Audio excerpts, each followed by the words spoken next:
So, thank you for joining us. Uh, when we last left off, our fledglings had spent their first evening as vampires. They had escaped a container ship in the Puget Sound, where they had awakened with a thirst for blood. Uh, they fought and wagered and dealed their way off of the ship, uh, landing in Ballard in Seattle, in the Ballard Locks. Each of them tried to find their way back to their mortal lives um, across western Washington, to Tacoma, to the Valley, uh, to Seattle itself, uh, with mixed results. Some finding loved ones, others finding an empty husk, and our last few perhaps finding a trap. Jorgen Well, and Mary uh, returned to the theater, an old establishment in Seattle that towers over the King's Cross station. The proprietor, Therian, greets them and assures them that everything is going to be all right, that their change is all according to plan, and that he has connections, people that will take care of this, that will usher them into the next life. Jorgen and Mary are confronted with three men in finely dressed suits who have ordered them to enter a car.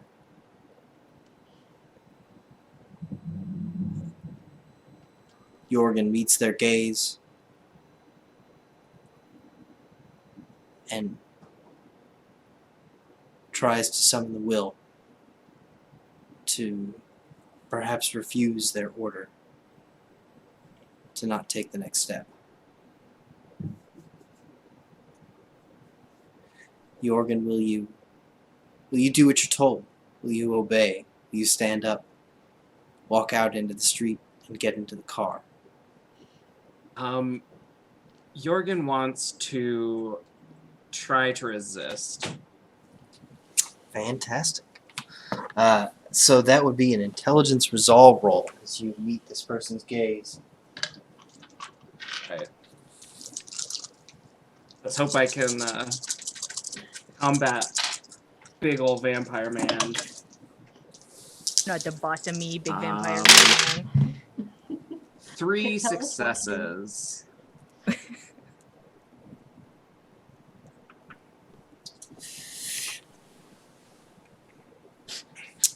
You muster all of your reasons as an academic, all of your gusto as just the living, breathing human that you once were, and it is not enough. You meet his gaze for a moment that lingers, and then you rise to your feet and begin walking towards the door. Mary, you are watching this occur. I'm just gonna walk out of the room with them because I heard the orders, and I'll say okay, so I know my way around the theater. I just go out, right? Let's go. I'll You are following Jorgen as he is lead-footedly walking towards the entrance that you came in, towards the street entrance. So I'll do you guys, work for a burrito taco making company or something? Like or God. something like that. Would Tyr instantly gets a headache from miles away. These are grad students, Mary. Of course they work at a fast food restaurant. God. Lady, okay. I think you if- get the idea. Keep moving. I mean, like, if there's like a conspiracy or something, I'm not gonna tell anyone. Okay, you could, it's your secret safe with me. At the front door, one of the men in suits reaches forward and opens the front door out into the kind of rainy street. It's not like a full downpour; it's just a drizzle. How do we experience being wet as vampires?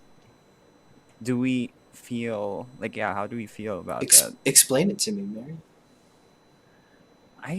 I don't know. I feel like it's not really the same because it's just It is water. very different. It's not necessarily uncomfortable because we just feel it as water. Our bodies are different too. It's not that cold anymore, I think. For example. But what about your clothes, Mary? I mean, they're in bad shape. We got wet like twice. Been slammed by the waves. All of that. And I'm about to get wet. And that is Again. indeed about to happen again. It is only maybe 20 feet from the door of the theater to the car. But the drizzle certainly hits all of you. And Jorgen experiences this almost out of body. It lives within his own skull, just watching his feet move one step in front of the other without his permission, command. He's just a passenger in his body. Oh, you can't do anything. Yeah, can I talk along the way? Yes, what- you can what is talk. the You layout absolutely of the, can. You Okay, absolutely okay. can talk, Jorgen. As long as you keep pumping those feet, you're allowed to do whatever you want. So Jorgen, under his breath to Mary beside him, says, "This fucking sucks." I don't say anything to that. I'm gonna just like slowly walk a little. I'm gonna slowly walk a little slower as we move, and I don't know like what the path is from the where we came from and the outside. Are there like hallways or anything of the sort? Or is it just You've one reached corridor? the foyer, so you Okay. passed the popcorn machine. You are Popcorn. stepping. You can smell it. You're stepping into the drizzle right now. Okay. All right. No, I feel like I'm. Yeah. Where's the car? It's right up front. It's Okay. maybe a 15-foot walk through the wetness. I'll go first. I'll go to the car. I'll open the car. What kind of car is it? Is it good? Oh, it's fantastic. It's got a brown leather interior. It's a BMW M5. Oh, so this is what like burrito money gets you, I guess. Okay, I'm gonna sit down in the car. Big Burrito. I can't. There's a conspiracy from Big Burrito. So Mary, you sit down into the car, and your the backseat door is open to you, but you can only get as far as the middle seat, as someone is sitting to the far left. Who is it? It's a I don't know, maybe mid-20s looking young black man in a suit, black and white.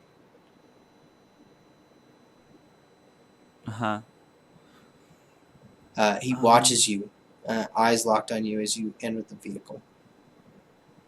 I'm gonna like look forward as soon as I can, and wave at him like, looking forward. Hi. Have a seat.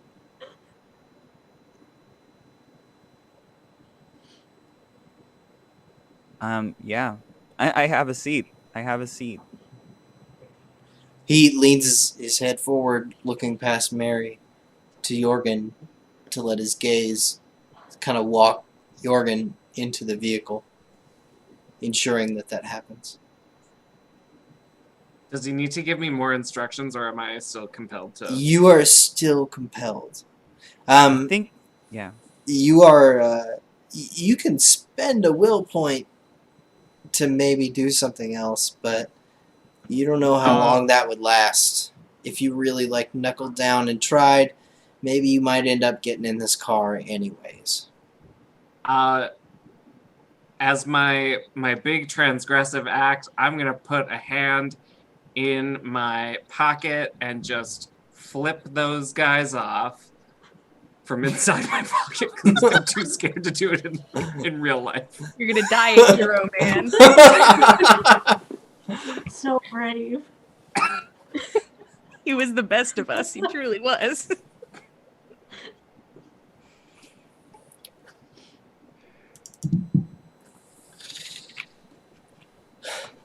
Have a seat. And he looks even past you to one of the men that escorted you as he shuts the door behind you. With this kind of the expensive flump of soundproof doors.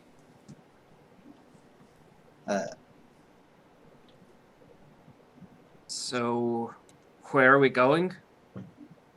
2nd Avenue. Not far. Okay, so what's on 2nd Avenue? We're gonna talk. We're gonna talk about how you spent the previous night. We're gonna take care of all the loose ends and get you exactly where you're supposed to be. What if I was already in the place I was supposed to be? I can assure you that you weren't. You don't work for Takeshi Pharmaceuticals, do you? Where'd you hear that name?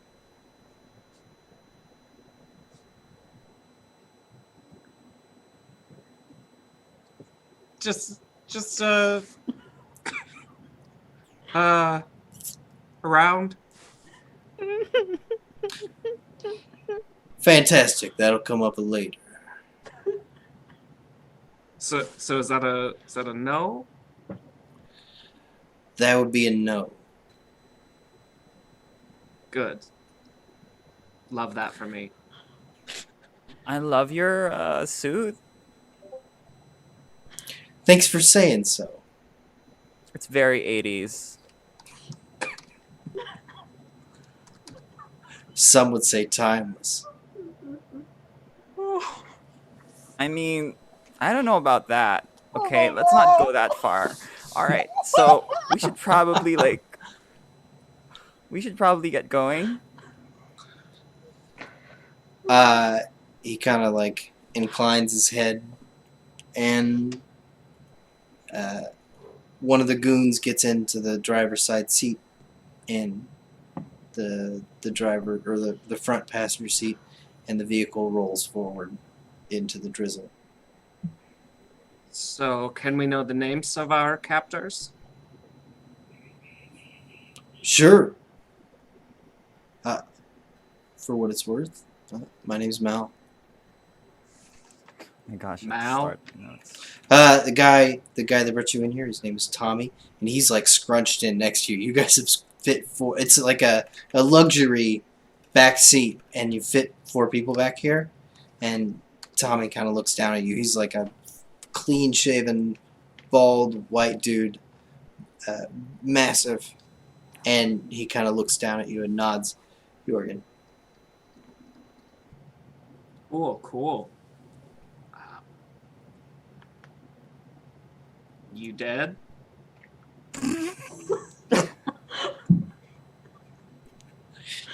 This is very succinct of you, Jorgen.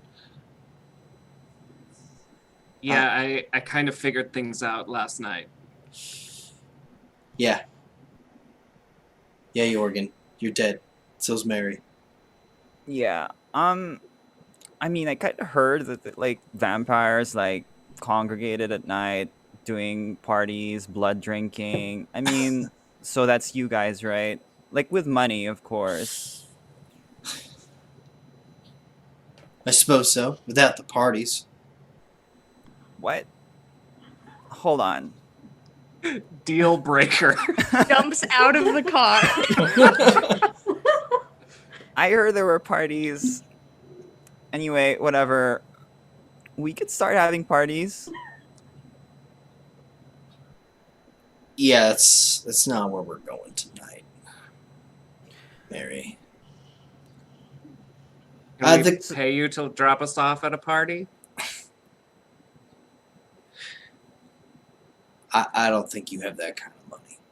Yeah, you're probably right. This car ride is not very long at all. Oh. You guys are at King's Cross Station. You are minutes away from the business district. This car maybe pulls. It's 5 or 6 blocks of driving, maybe of city driving, before you pull up next to this massive downtown Seattle skyscraper. You drive past a homeless shelter or two coming up Second Ave. Actually, I don't think you can come up Second Ave. I think you'd have to be one street over. But you'd still... So It's a whole massive homeless district anyways, so you're guaranteed to see that regardless of what street you choose. Go ahead, Mary. Is it is this how you usually do things? You surprise people that they're vampires already? There is no usual way to become a vampire, and that's not really a good word for it. Oh Do my! you I mean, have a it seems better like word you for have. it? The polite term is kindred.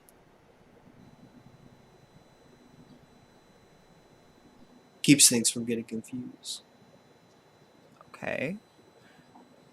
So it seems like you have a system for like picking people up, like not in that way. Okay, not in that way. Don't. I mean, finding finding new kindred in place. So you're ready for this sort of stuff. You know, Mary, these are strange times. And it would be a mistake to think that this is about you. Yeah, I think you're right. We were, you know what? We'll talk about it later, like when we're there, because I don't like repeating stories. This is very true, Mary. We are going to talk about this later. The car glides to a halt in front of a massive glass skyscraper. This whole area, it looks perfectly dead. All of these buildings are black with no one coming in or out of them, and they're all massive. It's a giant downtown business district that rivals any other major American city. But this tower is alive. If you look up, you see lights. The foyer's lit. People are coming in and out.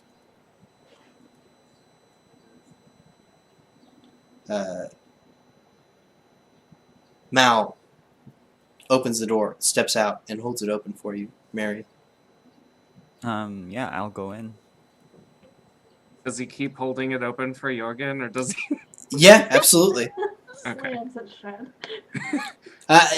So he's on the sidewalk side, and this is the city. So there's not really I mean, it's dead enough that you could get out of the street side, but that's just not what people expect.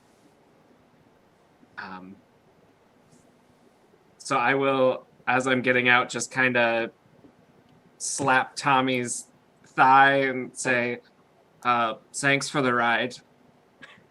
That's all you're gonna say. Those are nice thighs. Sweet thighs. We Sweet need thighs, bro. we need to stop and talk for 5 minutes about Tommy's thunder thighs. It's important to the story. Make sure it's in the notes. Yep, get that in there. Okay, got it. Tommy just returned your gaze, deadpan, but maybe looks like he's appreciative of the work that he put in. Finally, a compliment. What's a guy got to do for real? No one notices. So you march into this tower, presumably of your own volition. Tommy gets out. The other his associate gets out as well. They're walking you into the building, and there's people coming in and out. Are all of the people well dressed? Yeah, they are the people of Seattle, professionals. All right. Well, Collared shirts, nice dresses. That's the I norm. look out of place in my hoodie. What are you wearing, Mary? I'm definitely just rags at this point, but I mean, I make it look punk, Mm-hmm. So you guys are. They're also really wet. Like going into this building, like leaving wet footprints. It's a drizzle. Oh, okay. And of course, when Malcolm steps out, he has an umbrella, as people in Seattle are wont to have. A place with a lot of rain, very little wind.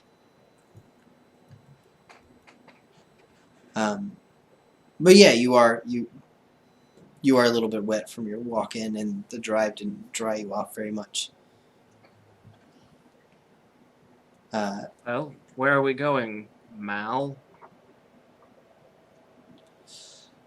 We're gonna go have a talk upstairs. Great. What floor are we going to? You're all walking into the building. It's a marble floor. It's loud.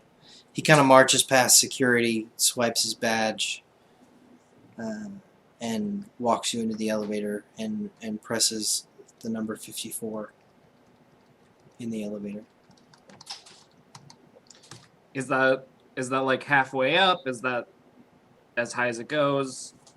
It's about 3/4, maybe a little less. You did notice that he swiped his badge again in the elevator to select that Right. floor. Great security they have around here. It's really a necessity these times. Okay.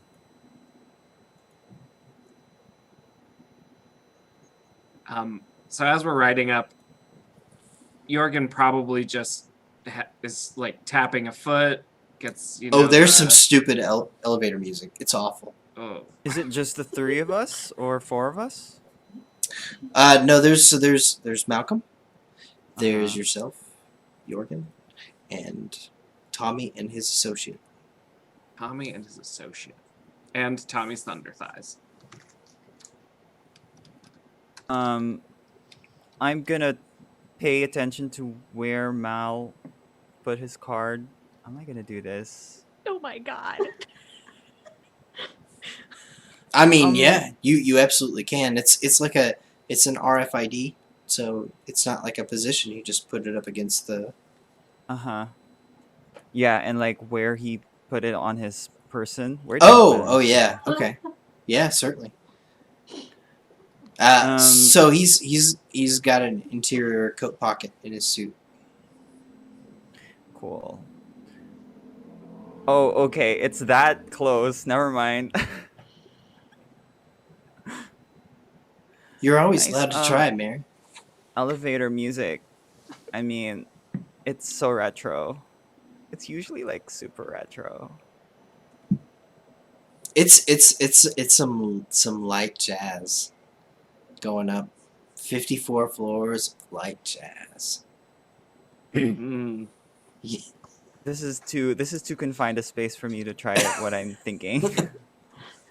Or is it not confined enough? Or not confined enough. Yeah, I mean, it's not crowded enough.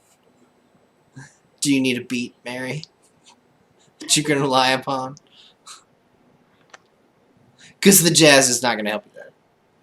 Yeah, we'll just ride diligently, obediently.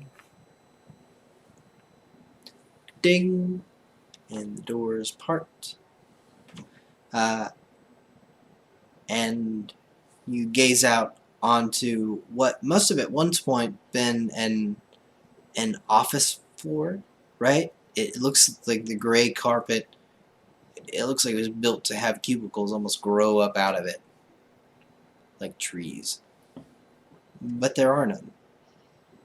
It's just completely empty. Like the whole floor is just nothing. Like, I mean, what you can see of it right now is completely clear. There's there are walls on the floor. And that's where we're going to leave Mary and Jorgen for now.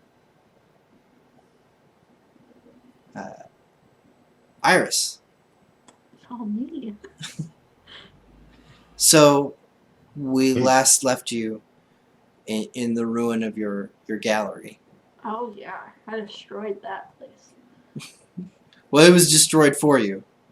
I did more.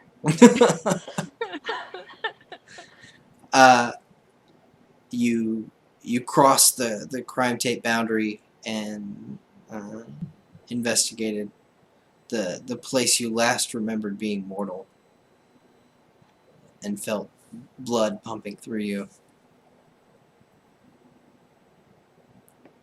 And you spent a good portion of the evening maybe trying to put some things back together, maybe destroying some other things.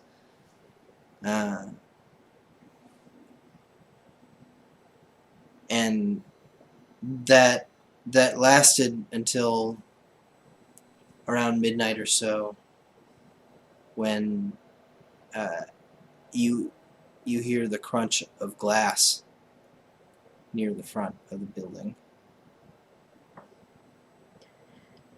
and kind of a very shy, like, "Hello?" Oh, shoot. I'm not saying anything. I'm going to hide. Katie, you recognize this voice as Kira immediately. An old acquaintance that had helped you when times were tough. Oh, man. Oh, no. All right. Iris would go up to the door then and open If somebody's it. in here, you're not supposed to be in here. It's me, Kira. It's just me. Iris? Yeah. You can come in. You can come in. Thank God. She rushes to you. The cops are looking for you? You disappeared 2 nights ago. What happened?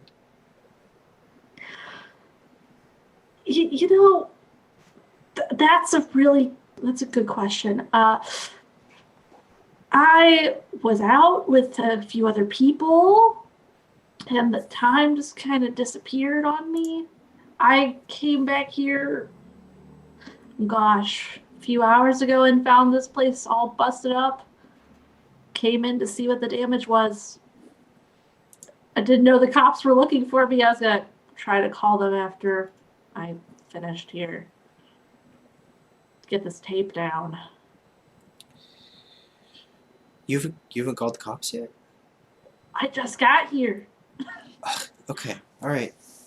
Look, she whips out her phone. Like, we'll sort this out right now. Yeah, we can. We don't need to. I'll call them when I'm ready. I want to deal with this on my own. Iris, you need to tell me what happened. Honestly, you know me, Kira. I don't remember much. That's There's what I'm afraid of, party. Iris. Yeah, there's a party. You know, I go to those a lot. I sometimes dabble with the drugs. You don't like hearing about it, so I'm trying not to tell you about it. We need to get you back I don't downtown. remember what happened. Why do I have to go downtown? There's no reason to go there. I'm fine. I'm back. Iris, Clearly, some people just wanted to break in for whatever reason. this is just going to keep happening, Iris. No, why would it keep happening? I'm fine.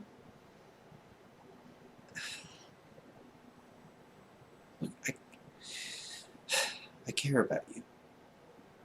People care about you. You don't have to do this to yourself. It's not okay.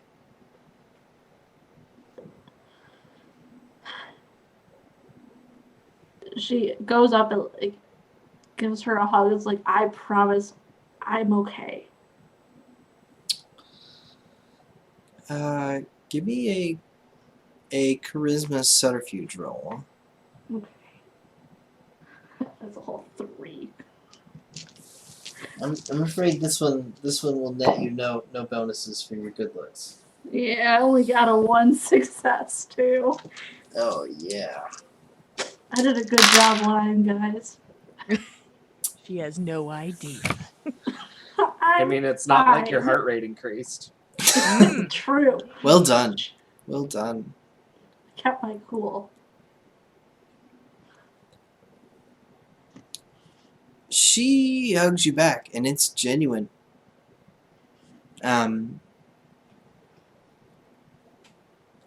You can feel her steely resolve to get you back someplace she thinks is safe.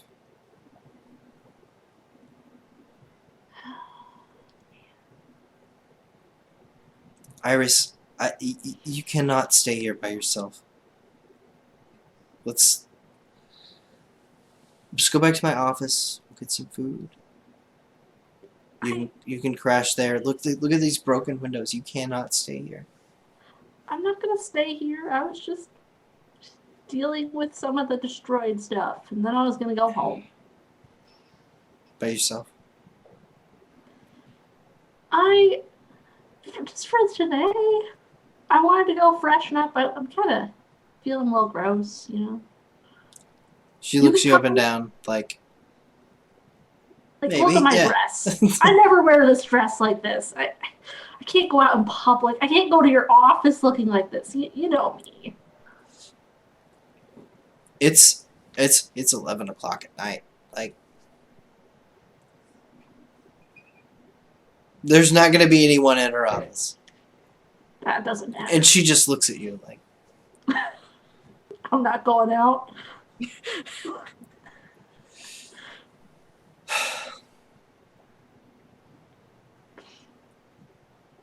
look, at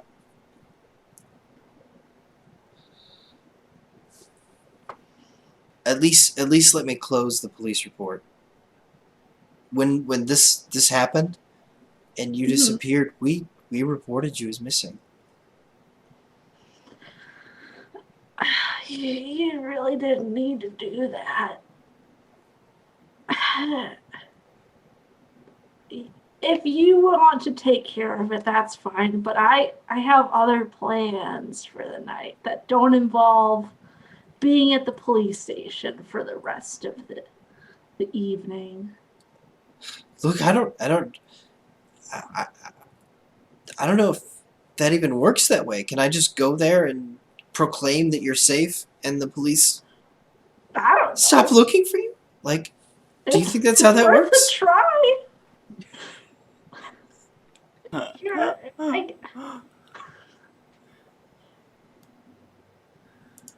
I'm fine. I'm right here, so I don't need to go there. Clearly, they're not looking that hard if it's only been a day and no one was even out here when I showed up. Look, it doesn't matter that the police don't give a shit.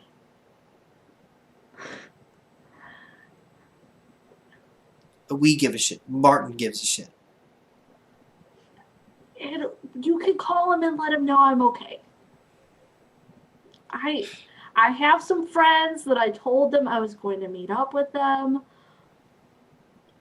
You're gonna Her go eyes do immediately something. narrow. Like, who are these friends? Like your old mother. Like, who are these friends? I met them earlier this evening. This evening? Like after this? Like you just I met some them people very came, recently. smashed up your gallery. No, I don't know who they are. I don't know those people. I wasn't even here for that.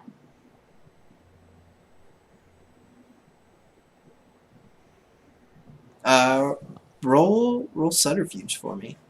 Oh, I don't Does it even feel- have one in that. Oh man. So okay, so I think that would just be manipulation, raw manipulation. It would be normally it would be subterfuge manipulation. Okay. Um, I need to get better at lying, guys. I got two. Got 2 successes. she hits that point and just moves on to the next moment in the conversation. Look, you don't have to tell me where you were. I don't need to know. I just need to know that you're okay. At least let me get you home. Sure. You can walk with me? It's like, it's only like a block. Okay. And don't expect this. Look, if you don't come to the police station, I don't know how to shut this thing down without you coming. I will go, just not right this second. Okay, let's get you home. Oh, okay. Sounds good. I'll gather up my many things that don't belong to me. Like my new purse and jacket. Your wad of cash. Hey, that's in the purse. She doesn't see that. No, she doesn't. I'll put the jacket on too, so it seems like it's mine. She takes that in stride. It looks like a jacket you Yeah. would wear. Yeah. Yep. Doesn't match your black dress at all. No. But I had it here.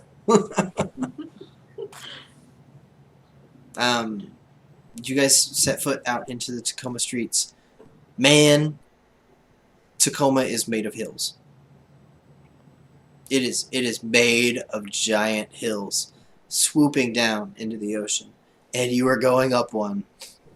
Not a big deal for you. Your legs just seem to keep pumping regardless. They don't register one step as being any more difficult as the last one. But your companion's feet, like a normal human, kind of slow down. And you start to outpace her. Oops. Trying to purposely walk slower. She kind of glances at you. She doesn't. She doesn't notice that something is physiologically different, but it's a weird experience. I'm just not gonna say anything. I'm just like looking anywhere other than at her. She's trying to meet your gaze at almost every opportunity in this walk. Yeah. It sounds like you're just not. You're not giving it back to her.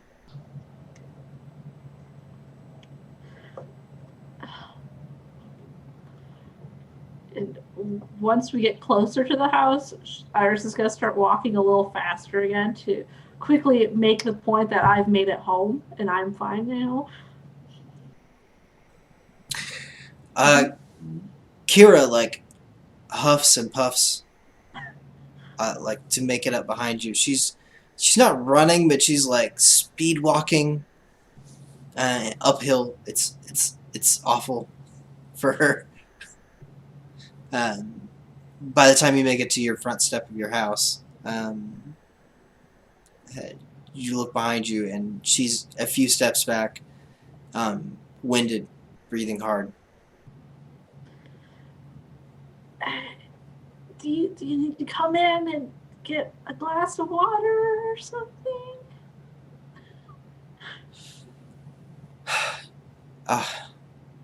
Look, I'm just gonna call Martin and tell him you're okay.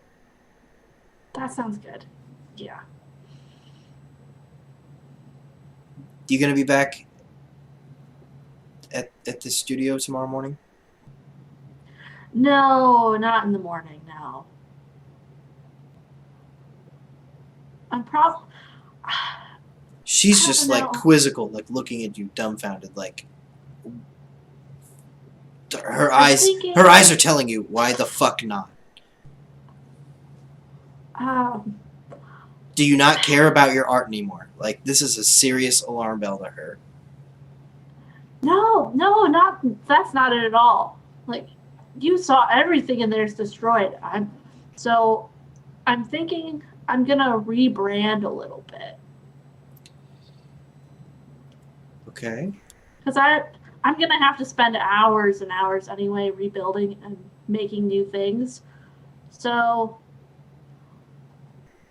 I was thinking maybe of doing more of stuff during the evening and at night, just making more dark pieces instead. And I think working during the evening hours will get me in a better mindset for it. You're just gonna throw it all away? Like what? No, You're not gonna try to repair it? no, I'm gonna reuse everything in there.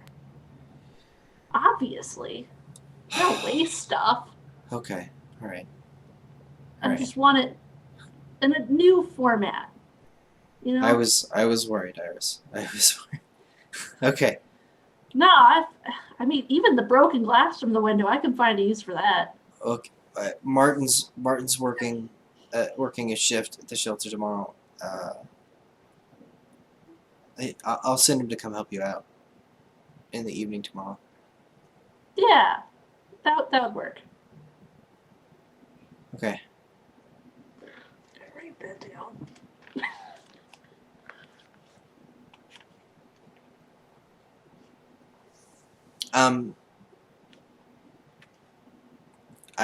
Iris fumbles with her keys for a moment and unlocks the door to her home.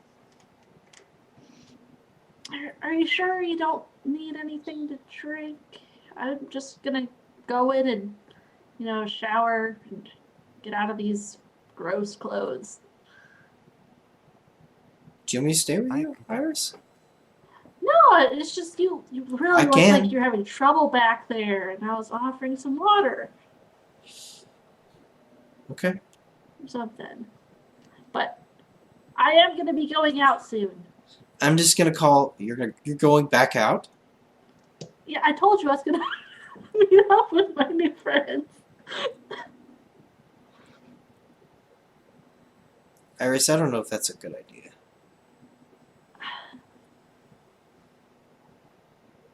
Okay.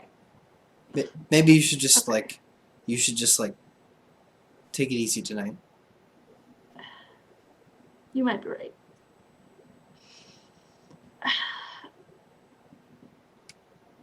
I can text them and tell them, well, we can meet up another time. Yeah, it's probably for the best. Yeah. But Give me another subterfuge roll. Okay, give me a subterfuge roll if you actually intend to remain in for the evening. okay, so 2 dice. Sure, you can't use a drink because I Nope, could use that a fell off. drink. Yeah, no, I got no successes on that.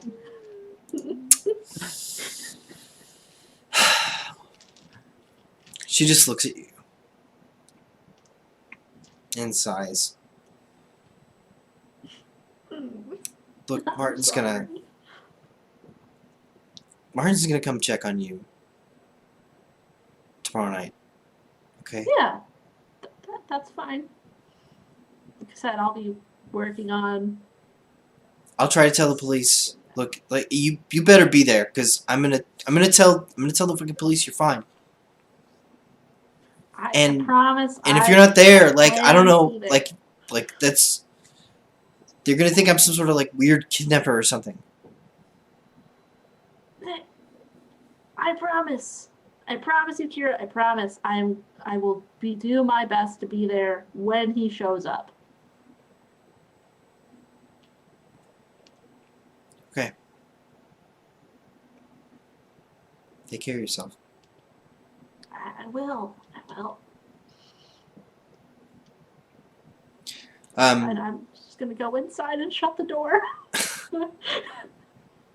It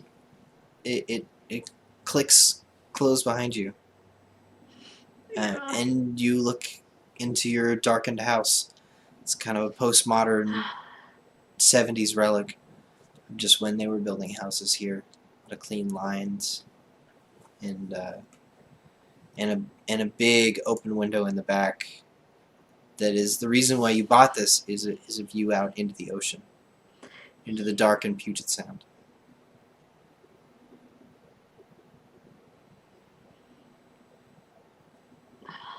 Jeez, I'm gonna need to get some curtains to cover that up, aren't I?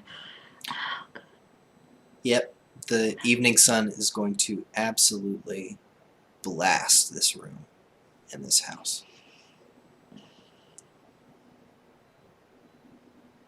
All right. You are not going to be a cowboy riding off into the sunset. No. She's gonna get online and order some blackout curtains right now before she forgets. I don't know if there's like a double Amazon Prime for rich people, but let's just assume that there is. There probably is. You could just hide in the closet or a chest or a drawer. Yeah, get in a drawer. Like Yeah. Just When you remember when we were sleeping, we just blinked. Yeah, I probably have like one of those fancy wardrobes. I could just get in there. Yeah. You do have a fancy wardrobe, and there's your choice of closets. See? You I'm fine. closets are available. You just have to get yourself in them and remain in them. Right. Good luck with that. Thanks. So Iris will wait until she knows Kira is gone before making any plans to leave. So you spend a couple moments waiting and gazing out the window, like piercing through the blinds. And Kira has truly walked off. She's definitely like, she walks off and she's like furiously like Oh, good. texting 1,000,000 miles a minute. Like that's something you know immediately. This is Kira on the warpath. She's rallying the troops for a surge, Great. like an Afghanistan level surge Fantastic. to fix this Awesome. problem. She's not losing Iris again. Fix this problem right here. Yeah. So Iris is gonna go get changed, like shower, all those good things, because it's been a day or two.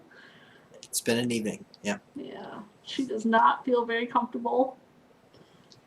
And, gosh. And she doesn't want to have to meet up with the others again, but she is expecting this to happen and does not want to look like herself. So, You keeping an eye on the burner phone? oh, I have it. I haven't checked it recently.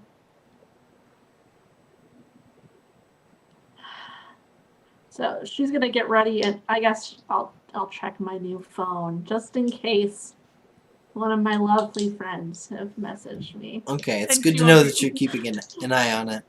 Yeah.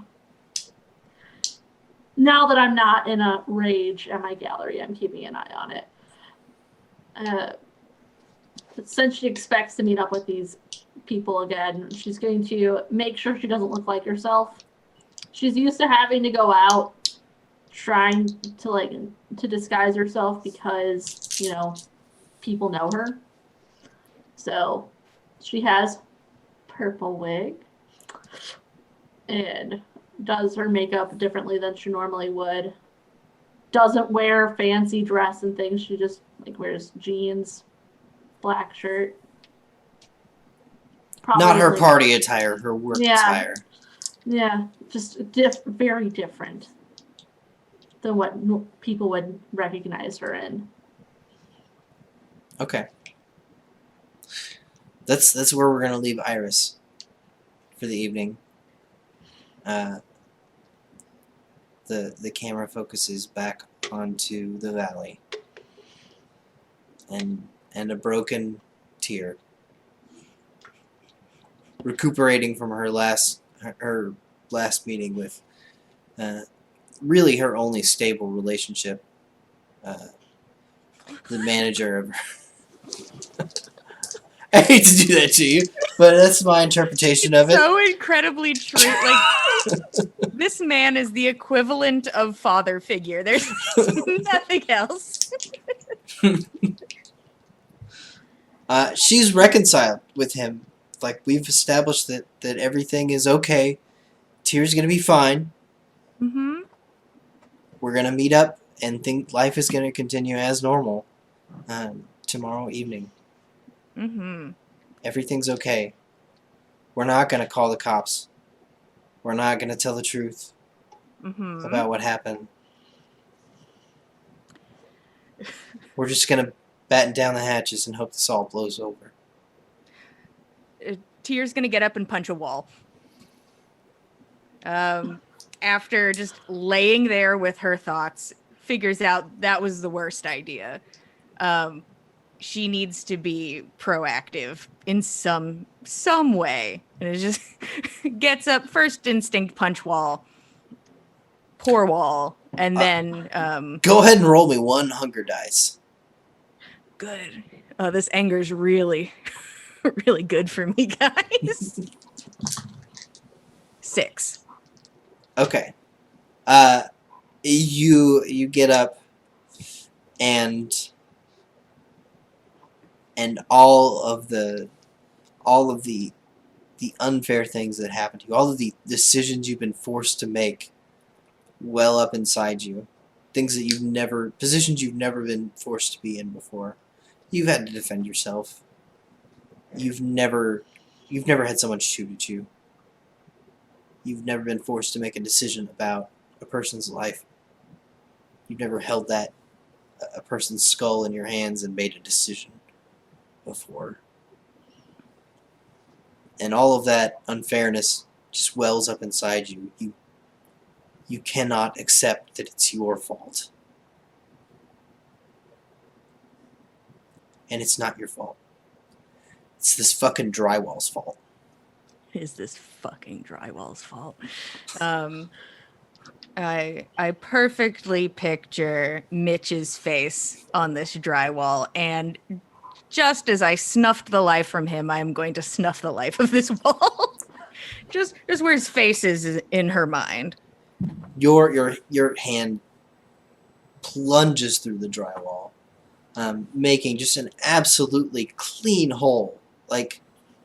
in a way that you've never spent a lot of time destroying your own drywall before, but you assumed it would make a giant mess, but your fist just punches cleanly through it like some kind of machine.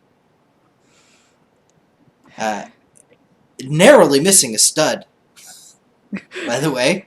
And that's great. Lucked out. Everything's turning up tier. It's all good. I think that's a moment of calm, of just this perfect circle in the wall, and realizing we can't take the whole house down. That's just fucking up my shit for no reason. So I think the next step, if Tyr sees herself, like what she's wearing, the last thing she had on was her clothes from the fight. It's not really like exactly going out attire. It's slightly over the top, time to compete sort of clothing. And I think then the next impulse is to kind of skip a day's worth of things that happened and just be like, if I got home from a fight, then I'd go shower and I would just be a person. And Tyr is just going to attempt to be a person. Okay. Tyr takes a shower, washes whatever physical evidence of the day is left on her hand. Probably a little bit more than drywall. Mm-hmm. If we're being honest.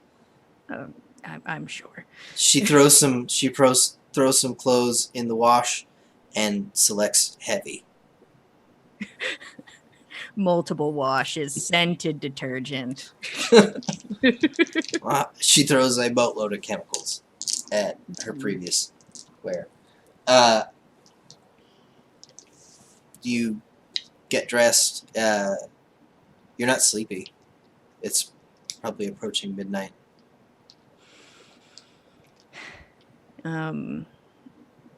See, there's things.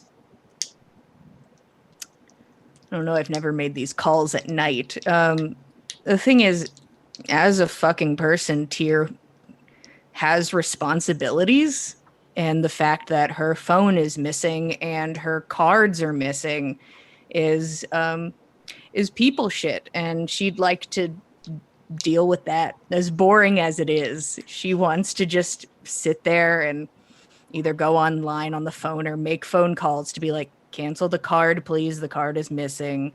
That's basically the setup for Tyr at the moment. She'll have the phone on her and is probably using it. So if there are any messages, she'll see them.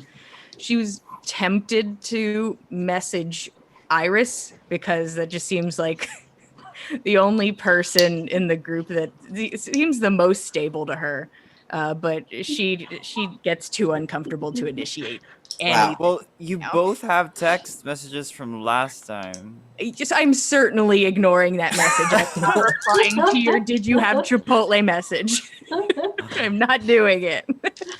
Tyr instantly deletes that message and makes sure that her cards are canceled so nobody can steal her money. Her very minimal amount of money she has. Go ahead and so you're sitting in kind of a not the same level. Well, you know what? Kind of the same type of house that Iris was in, right? That kind of mid-70s modern house. Mm-hmm. Just by virtue of it being in the valley and not oceanfront, the same structure of house is worth about 10 times less. I don't need much. That's actually how that works in Western Washington. Oh boy. So you kind of equivalent houses, but they're not equivalent at all. Mm-hmm. You're sitting at your computer, typing away, maybe having to write an angry email to your bank about how unresponsive they are at night. Why won't you get back to me instantly? And I would like for you to make an awareness investigation roll. Actually, let's make an awareness wits, because I don't think you really need to. Oh no.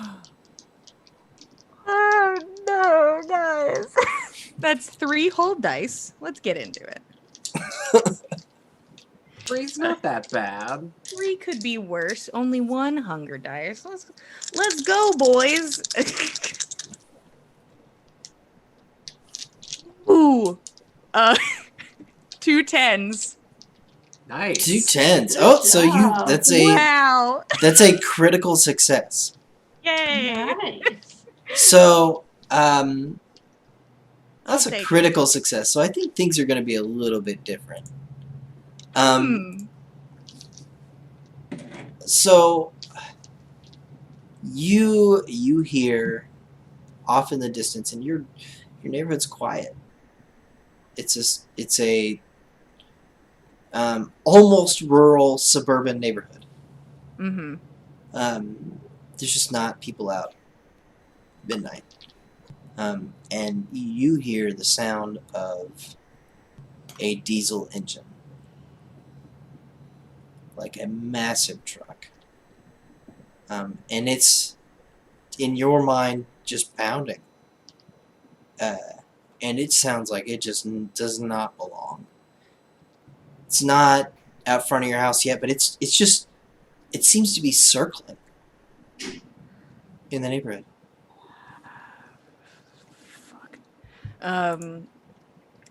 Tyr is going to go get her her gun out of her nightstand and just kind of put it in the waistband of her sweatpants. It's not super efficient, but that's what we got. Oh yeah. And because she's like, honestly, I feel like these might be better, but long distance. The arm only goes so far. She recently had such a terrible run-in with some rednecks, so the first instinct is terrible rednecks.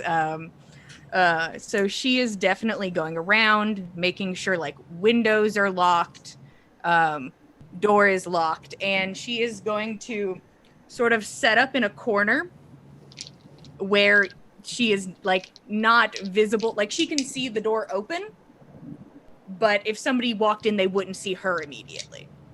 Okay. And I'm going to,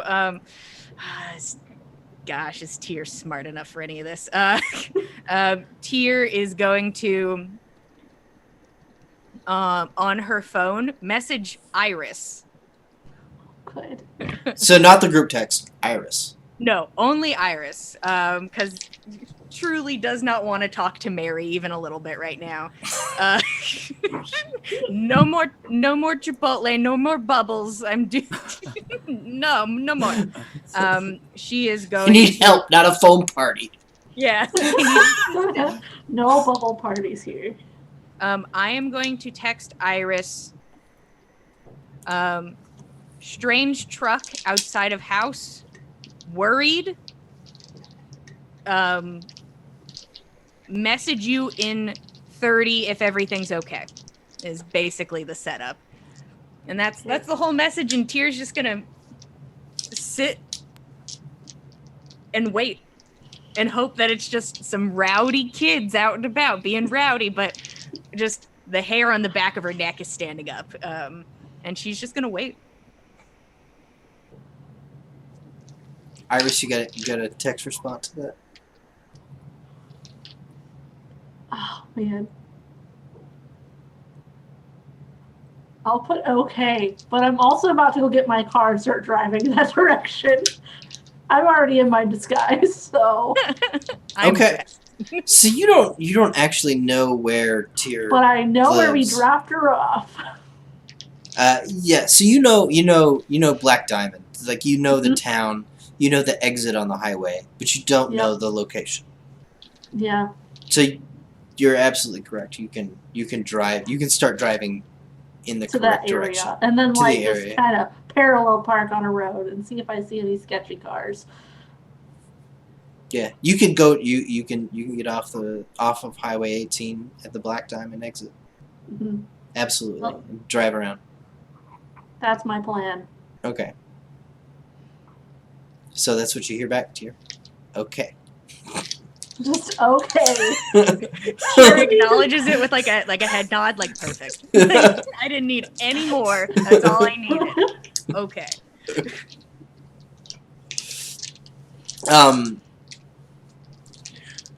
After a few moments, you, with your incredible hearing, notice that the diesel engine has stopped.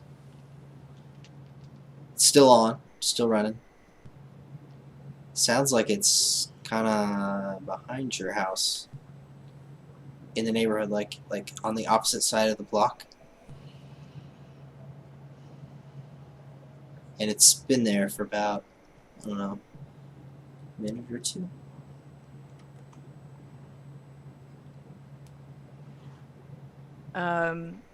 Tyr is going to stay low, and do I have a window in that direction? Yeah, you have a backyard. Like it's not huge, but it's like, I'll take it. Tyr's living the dream. Yeah. Holy shit! I'm welcome in. to rural suburbia. You I'm have a so little excited. I'm gonna live vicariously just by having a yard. She's gonna make her way towards her backyard, and just try to get a glance through the window, just a little bit, just as much as just a little glance. So you have like a kitchen window Mm-hmm. over the dish sink, and you can see out into the backyard through that. I pick that sink. I picked the sink. No, I picked up. You don't like you're not like hanging out like as you would when doing the dishes. Like you're Mhm. kind of recessed into the house. Yeah. Um,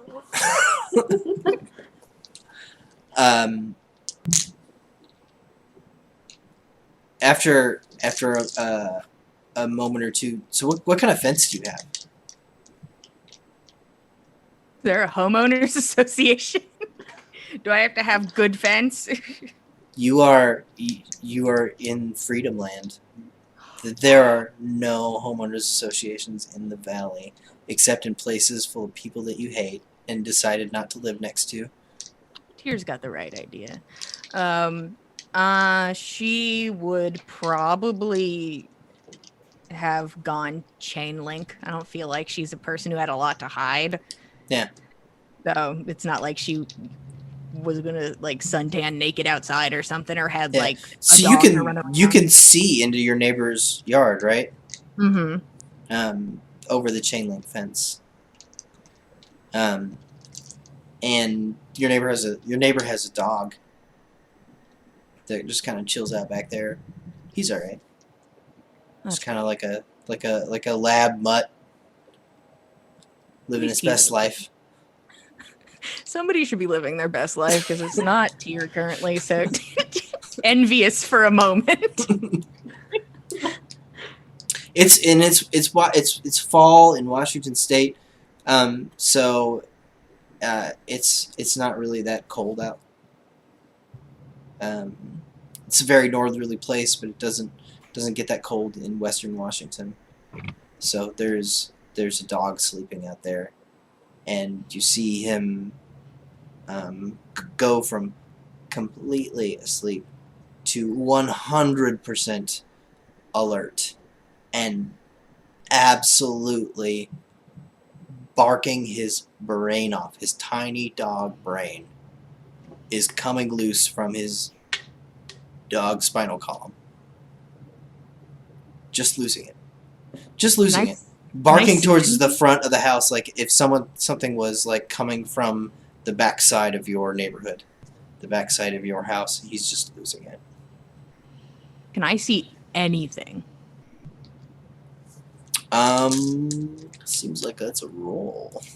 Oh, please. Go ahead and give me investigation wits.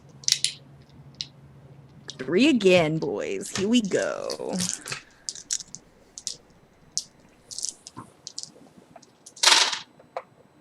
One success, and it's a 10, if that means anything. I know it's only one of them. Yeah. It's your life now. You gotta have 2 10s. If you don't have 2 10s, what do you even have? No. Nothing. It's your life now.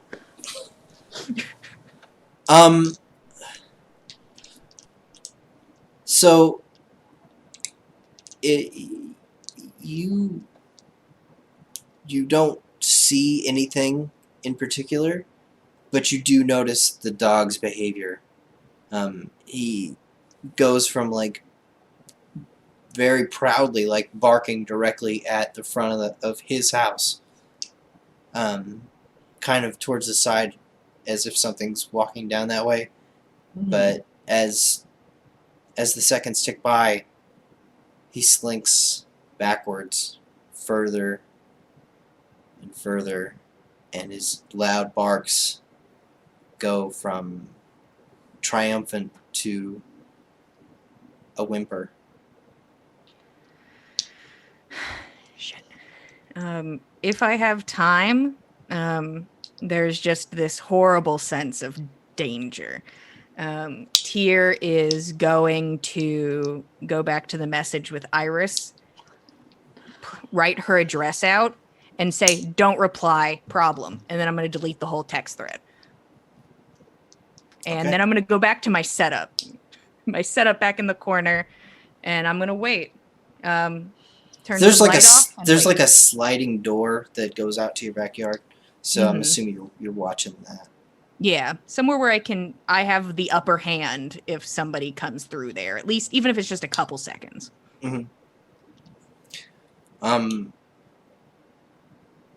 After a few moments, a series of dark figures begin striding out of the side of the house, kind of in a little side yard fashion. They don't really look like they're hiding.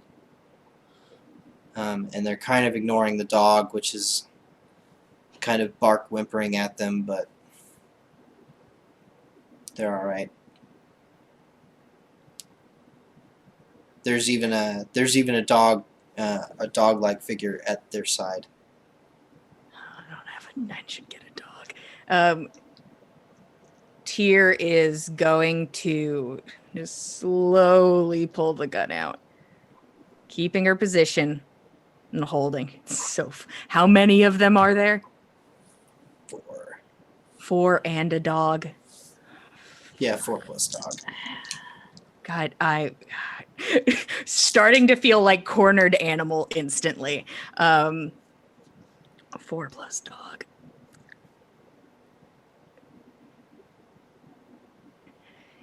There's something about it because Tyr earlier took down multiple people, no problem. But there is just it's unnerving. And a dog, she doesn't want to get bit by a fucking dog. The impulse to make like a sprint outside is apparent, and they're just standing there at the back door. They're striding through your neighbor's backyard towards the chain link fence that separates your backyards. Gosh, there's also a terrible fucking impulse to just like meet them, like draw guns at, like, yeah, meet me outside sort of thing. Tyr's not gonna die in a dark hole. Yeah. Fuck it. Tyr's getting up, and she is going to. Yeah, she's gonna head out into the backyard. She's gonna put her gun back in the waistband, where it is very unsafe. But Oh, you bet. oh, it's not a good thing. She's gonna she'll put the safety on because she's not a fucking idiot. But she's tired of sitting, and outside or in here, there's a lot of them. It doesn't matter where we are. Tyr's gonna head outside. Tyr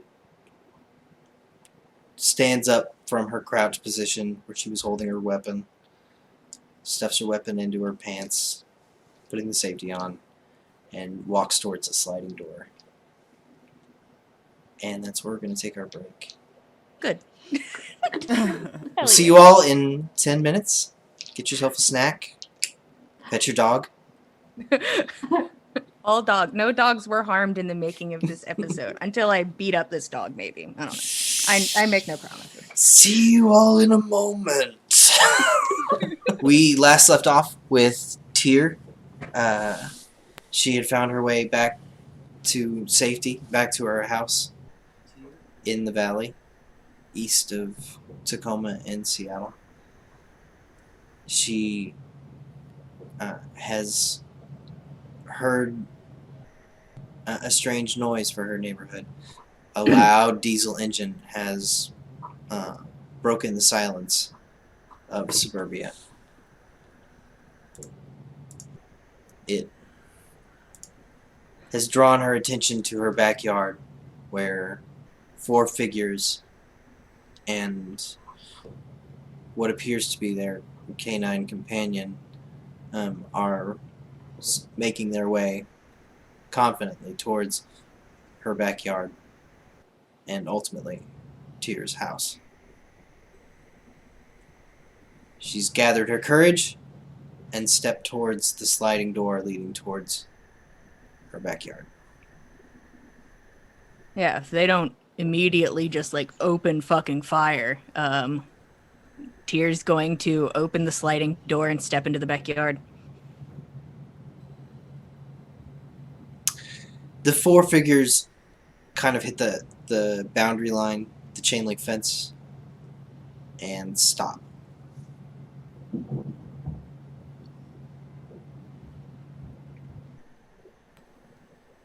How big are they? I'm trying to size them up. There's 2 that look smaller than you, maybe about your size, and 2 that are they look larger than you, taller at least. Maybe not. Maybe like you know where the gym is. Like tallness is not everything. You might actually outweigh one of the 2 tall ones. Okay.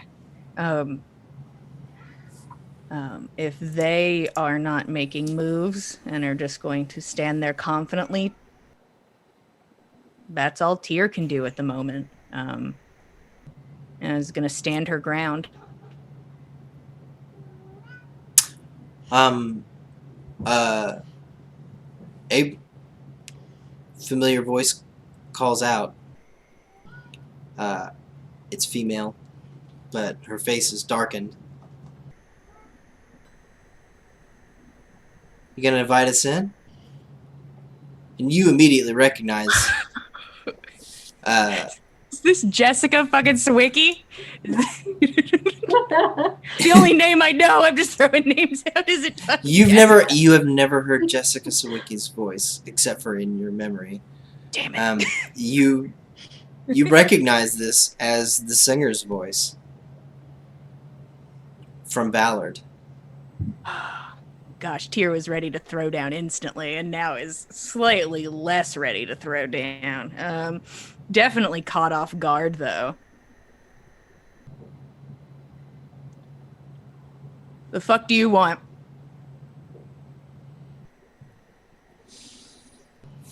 We want to talk.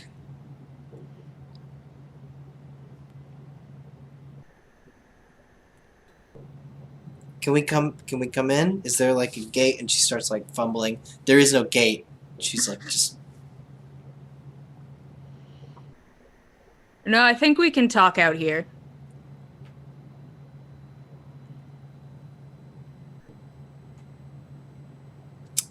You want your neighbors to hear?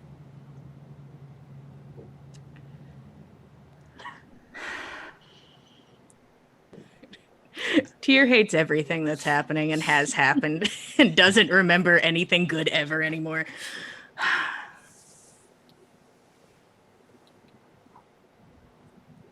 Fine, come in, but you have to jump the fence. and is gonna stay to watch the jumping of fence, just because they were so adamant about gate finding. She gives up on finding a gate very quickly, and places her hands on top of the fence and hops over.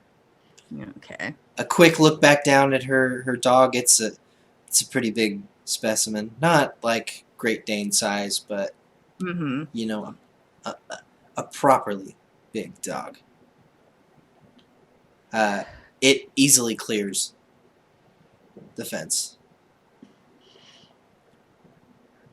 along with her 3 companions. Tears wondering, like, if you die once, can you die again? And would that be so bad? It just kind of is going over it in her head. How many could I take with me? Sort of concept, and is going to walk to the sliding door, open it, and is going to step inside, door open.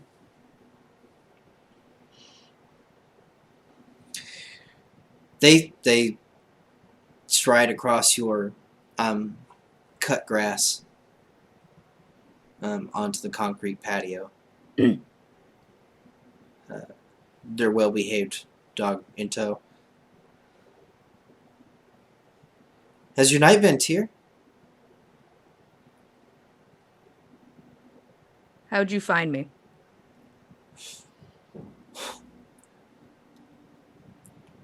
Would you believe it? We owe your mom a favor.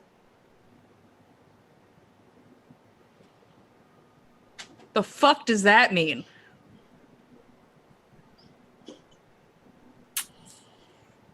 It means that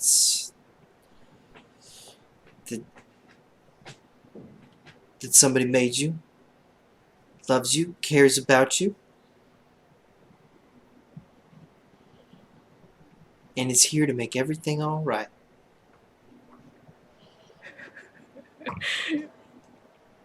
Tyr is so fucking tense, just like nails digging into palms, just already just fists. And what's this favor?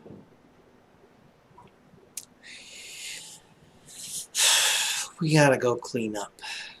And it was convenient for us to just pick you up on the way.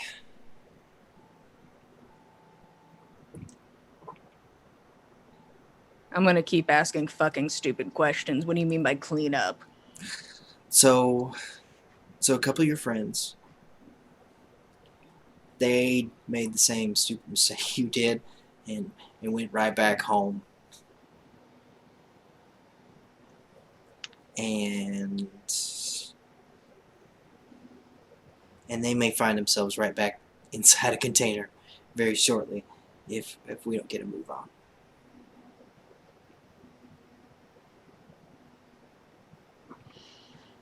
So,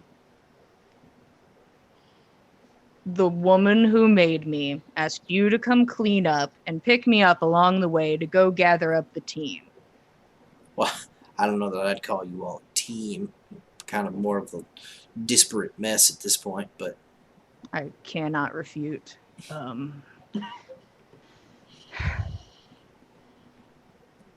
Do I think they're lying to me? goodness.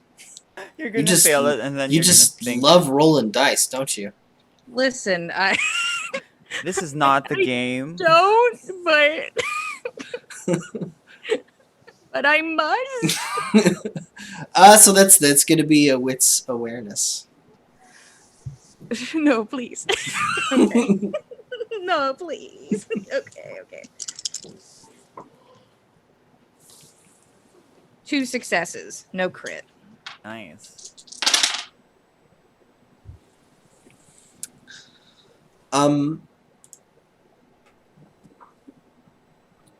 So you don't detect any dissuasion, any dissembling from her. She's speaking the truth. And really, the thing that seals the deal is, despite your attitude, the dog is calm. staring at this fucking dog. Like it's clearly a dog that knows its way around defense. It's not a happy park dog. It doesn't catch frisbees. You're immediately aware of that. It has a very specific job, and it's comfortably doing it right now.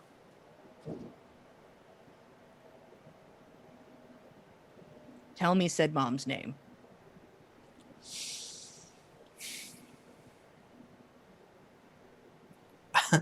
I think I was given a very specific mission, and that was not in it.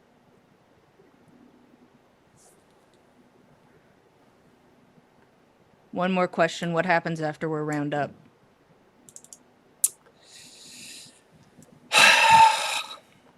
Look, I'm not taking on any kind of like long-term fucking project here. We'll find some place for you to hole up for the night, but you're not staying with us. I 100% do not want to stay with you. This is a one-night only gig.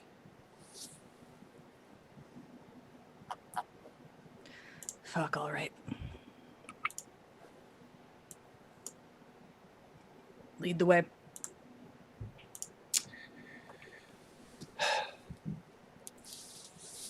Thank you for coming. What? She looks back. Fingers, would you just pull the deuce around? Let's just go back through your house instead of hopping a bunch of fences. Uh-huh. Unlocking doors. So you lead her back through your house. This is not a house tour. Nobody goes anywhere. Yeah. It's front to back.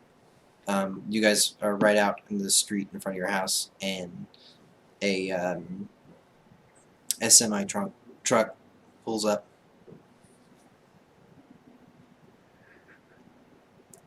In front of your house. Semi-truck? Yep. The back cabin opens up. They start getting up. People start getting into it. God damn it. You can get in, and you can get in the back cabin, or you can maybe lobby for a front seat where you can actually see where you're going. Honestly, I've had a shit time with climbing into boxes recently. I'm gonna go sit in the front.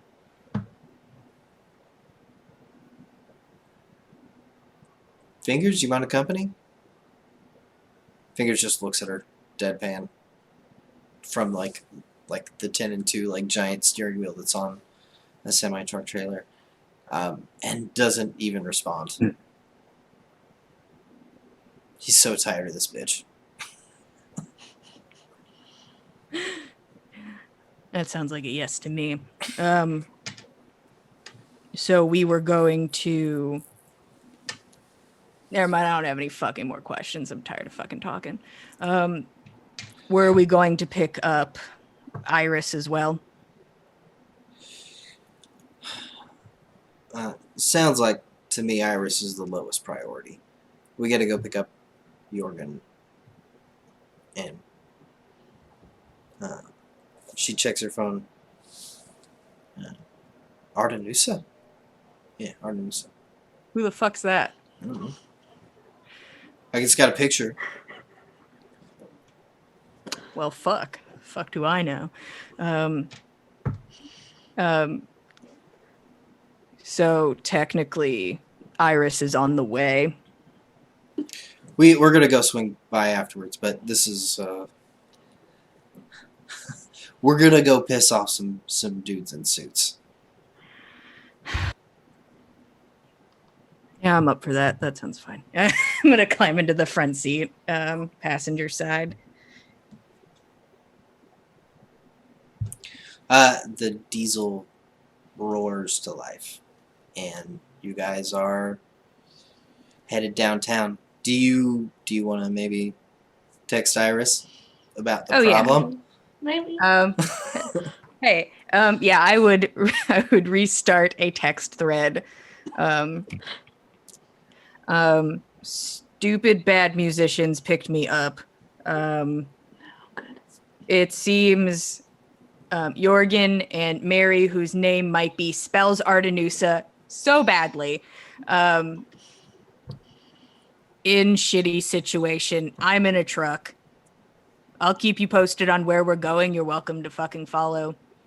You don't have to, though. Just Tyr's like, how the fuck do I talk about this shit? And we'll just note the direction she's going currently. Okay, Iris, you receive this text. Great. I guess I'm gonna keep heading that direction instead of Okay. getting off the Black Diamond. So you're making a U-turn and you're heading. So you're getting off in Black Diamond, making a Texas turnaround and heading towards Seattle with Tyr. Okay. Yeah. Your companions told her that, or told you, Tyr, that you're headed downtown. Okay. I would give that information then. I'll head that way then. I don't trust those musicians because never did. So you were driving downtown, Tyr. It's weird to be driving into Seattle in the middle of the night. There's no traffic. The streets are empty and that are normally vastly populated. Can I try something while Sure. I was in the foyer of the building? Is it related to Tyr or Iris? It's related to, yeah. Okay. I want to all right, send a let's do text it. message. I'm hoping that before we went up to the elevator, I would have clandestinely pulled out the my burner phone and texted without looking to both of them the address of where we are, like me and Jorgen are. Okay. Yeah. Yeah. And quickly put it back in. So absolutely. So like you were like getting in. That's like you in the foyer and elevator. Yeah, while there were before the elevator, Okay. where there's a lot of people. So that sounds like a that definitely sounds like a roll. Yeah. That's Right. it. Somebody else roll. That's a subterfuge dexterity roll. All right. No problem. Oh my god. There's I have there's about 3 people around you, so this is not. okay, I got nothing more than 6. Wait a minute. Do you got 6 successes or? I got nothing more than yeah. Oh, no s- six. I think 0 that's- successes. Yeah. Okay. All right. Well. All right. More than Can I one. spend All a right. willpower or something? Yeah, absolutely. You may spend a willpower to What reroll does that do? up to 3 dice. You may reroll up to 3 dice that are not hunger dice. Okay. Awesome. 2 successes. Better than none.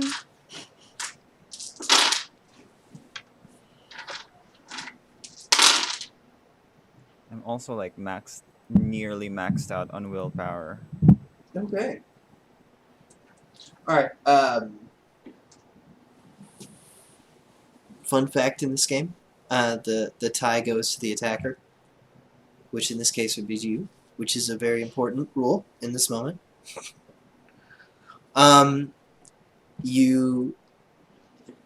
Everyone seems to be a little bit preoccupied with the organ.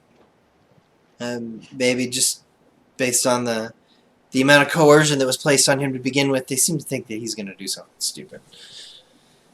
Little do they know. Little do they know. Jorgen, despite giving Deadeye to everyone around him, still complies and walks with the group. And Mary, you managed to kind of text behind your back the address. It takes several tries. You get about halfway through it, have to put your phone away, wait, watch them, take another opportunity. But by the time you've reached the 54th floor, you press send on this address.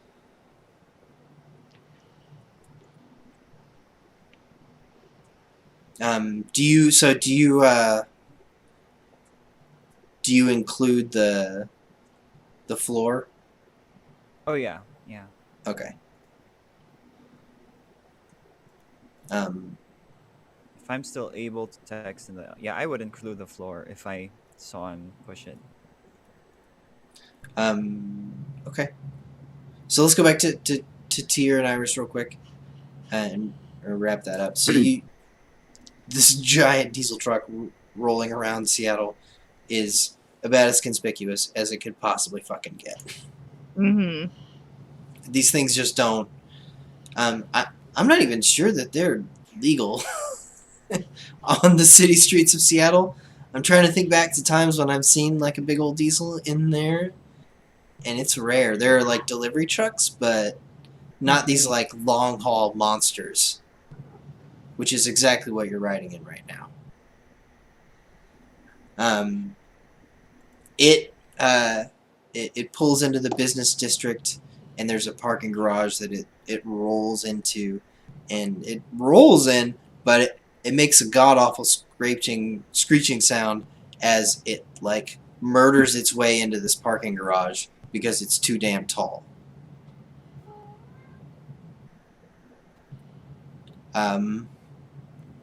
It's late at night. There's no attendant, but the city just explodes with noise.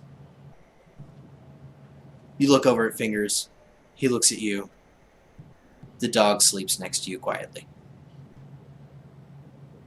Oh yeah, get that whole butt in there. Yeah, could you not? Get out of here. That's a good reaction because the dog is like it's totally cool with the semi destroying its way into the parking garage. This dog makes me so fucking uncomfortable.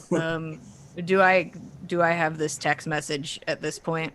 Yeah, you get out of the moment when you guys are getting out of the semi. Doors are slamming. Everybody's kind of collecting themselves. You get that text message, and Iris is like sheepishly pulling through the destroyed entrance to this parking garage. What floor does it say in the thing? Can you read the text for me, Mary? What's up? Good evening. Oh my god. Oh no. No wonder it took so long. You're just like composing behind your back. The chat is like talking about the number of the floor. Yeah, Jorgen and I were at the other. Now we're at address of this building, going to 54th floor. Black and white suit. He thinks it's modern or something. I stopped reading at that point. When I jump out of the truck. All right, 54th floor. They're on the 54th floor.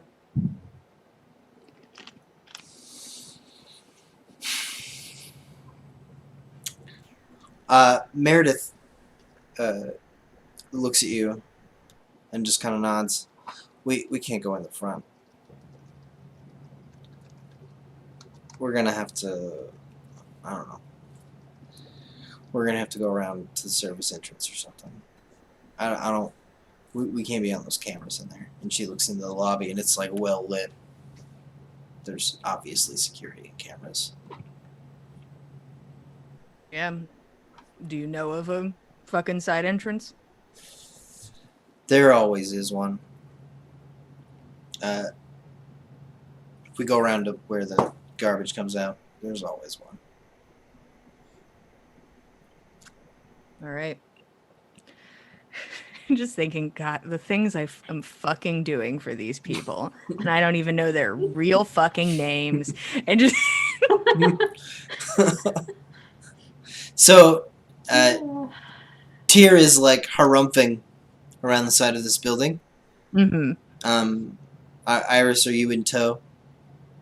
yeah, I got out of my car now. Okay. Yeah, I'm gonna stick near Iris. Just mad about it. Mumbling about these shitty musicians. I don't know how they fucking found me, and they say that I have a mom, and I'm trying to figure it all out. It's all bullshit anyway. It's Yeah, fine. thank you, thank you. All right. At that point, we're gonna return to Mary and Jorgen as the elevator doors open.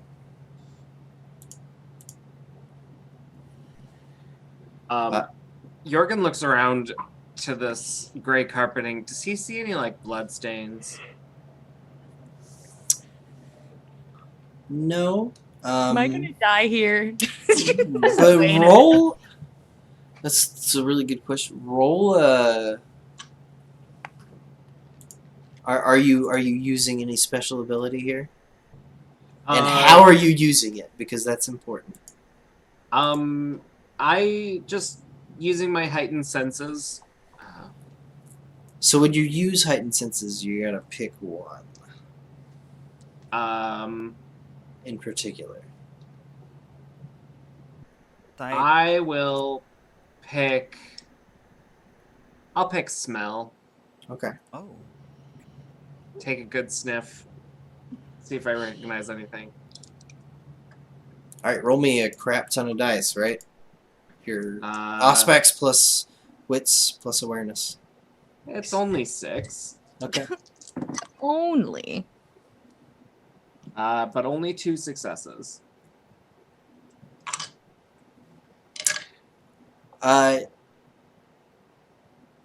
There is. There has been blood spilled here before. It's maybe been a while.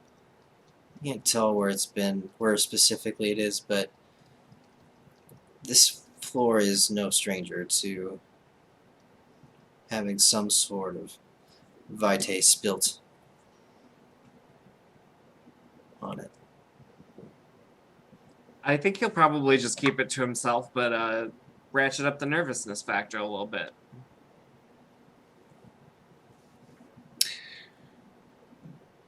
Malkin steps out of the elevator and starts walking. Makes an immediate left. You can see straight forward. There's just glass walls everywhere, and the Seattle cityscape and night sky. He makes an immediate left into what appears to be kind of some conference rooms. This seems like a dangerous place to be once morning comes. Indeed. It's very perceptive of you. Kind of solves a lot of problems quickly. So, how quickly can we finish our business here and go our separate ways?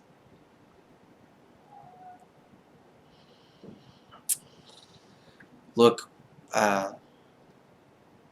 Jorgen, I think you know by this point that we're not going to go our separate ways. Why not? I don't like you.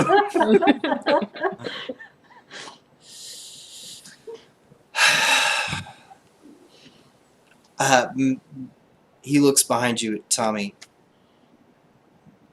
Tommy hits a button on the elevator and the door shuts behind you.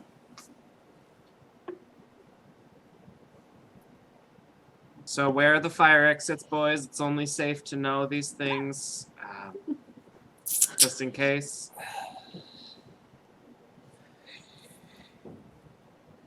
Malcolm, what's up?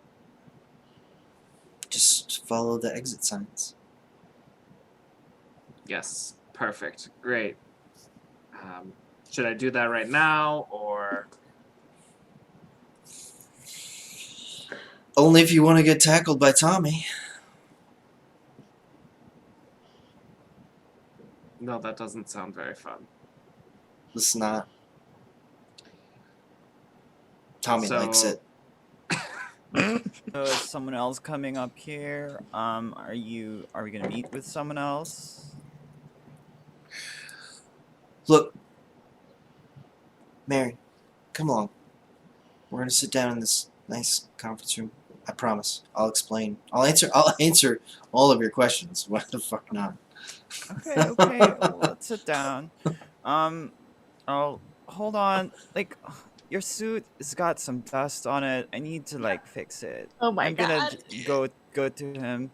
I like start feeling up his suit.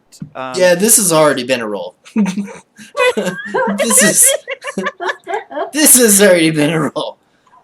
So I believe it, right? Like, let me give me some charisma. What? You know what? I'll let you roll performance for this one. Okay, can I use awe?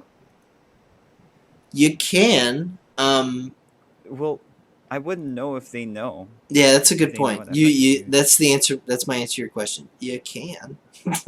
I can. Do my striking looks apply? Yeah, as always. Okay. All right. I won't use awe. I'll just use my raw power, my raw magnetism. Yes. 1, 2, 3.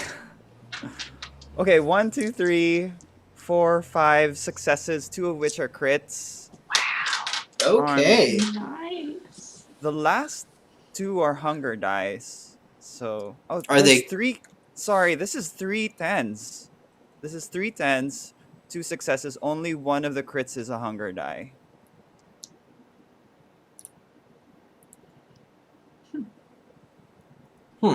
Okay, so you rolled a Right. critical success on a hunger die. Yeah. Okay. All right. So you want to get close to Malcolm. Yeah. You stride forward confidently. Put your hand on his chest like you've known him for years. Like it belongs there. But this is different than times you've done this to men in the past. There's this feeling of violence that comes from touching him. You feel as if you feel all of the magnetism that you had in the past, and it's working. He's holding your gaze, but it's not as if you are holding the gaze of a man.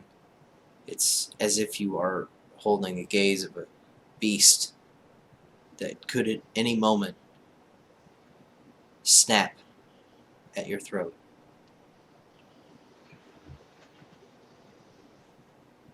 And he looks like it. In that moment of magnetism, it looks like you've awakened that in him.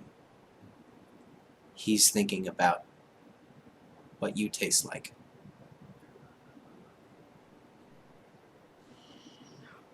Probably burrito.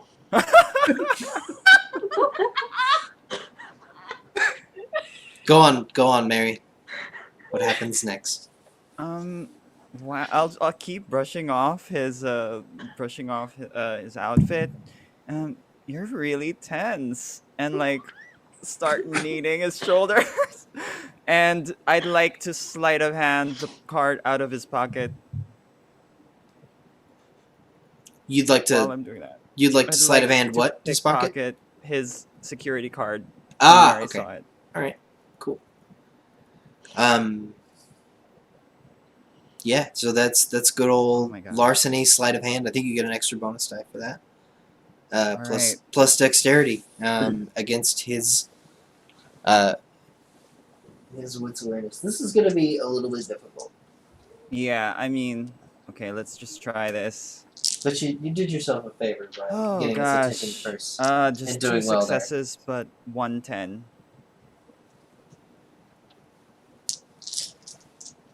I also have no more willpower.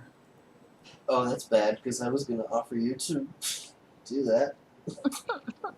Well, I have I can spend one more, but that's gonna max me out. I don't know what that means. So, you get to fill your willpower row twice. Oh. Oh, okay. So and the rest of it would be aggravated willpower damage. All right. If you fill that dot, so I'm looking at your character sheet now. If you fill that last one, I believe that you are at a 1 die penalty Okay. for until you recover willpower again. How do we recover willpower? In this campaign, sleep somewhere you think is safe. Okay. I'll give you a willpower Did for we that. get willpower from sleeping in with the band? No, that's not safe. No. Okay. All right. That's sleeping with a bunch of strangers. All right. All right. Well, I will. Everyone Jorgen's like, that's safe. I see no problem. That's a normal I feel like I'm Tuesday. gonna re-roll this one. Like 3 of the dice I can re-roll, right? Yep. All right. I'll spend my willpower. Re-roll 3 dice. One more success, and that's 2 tens. So that makes it 1 success and 2 tens.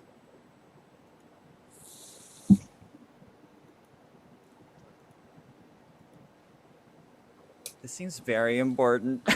Oh, I'm.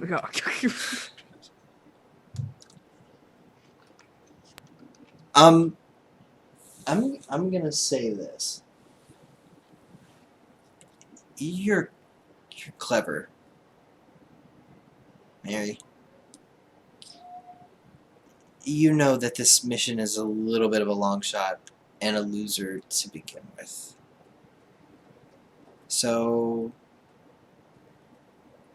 for starters, you reach around to where his wallet is, in his butt pocket, and then sidle up to him. You stick your hand in there and start to pull it out, knowing that he's absolutely onto you from the jump. This is something that many people in your situation try commonly. And he immediately catches you. He seizes your wrist, stares you deadly in the face, and hoists it above your head, cracking it backwards.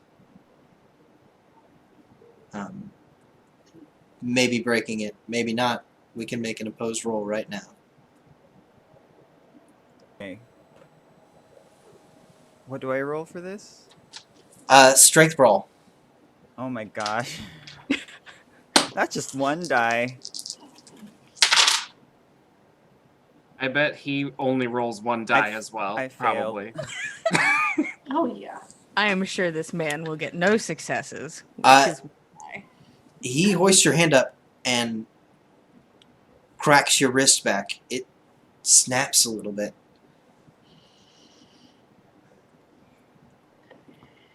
Don't fucking touch me, Mary. However, you rolled kind of well, actually, and this was maybe Mary's plan all along. Take 2 points of superficial damage, and your wrist doesn't quite... It's not going to work very well. I'm going to write that down in the notes Okay. for the rest of the evening. But while he's celebrating his victory, your other hand is crept inside his vest pocket and taken his badge. Mary's we do feel pain, right? So Oh yeah. Oh yeah. that really hurts. So Oh, Mary it hurts. pretty much It hurts real screams, bad. and kind of just like kind of cowers a little bit. Sorry.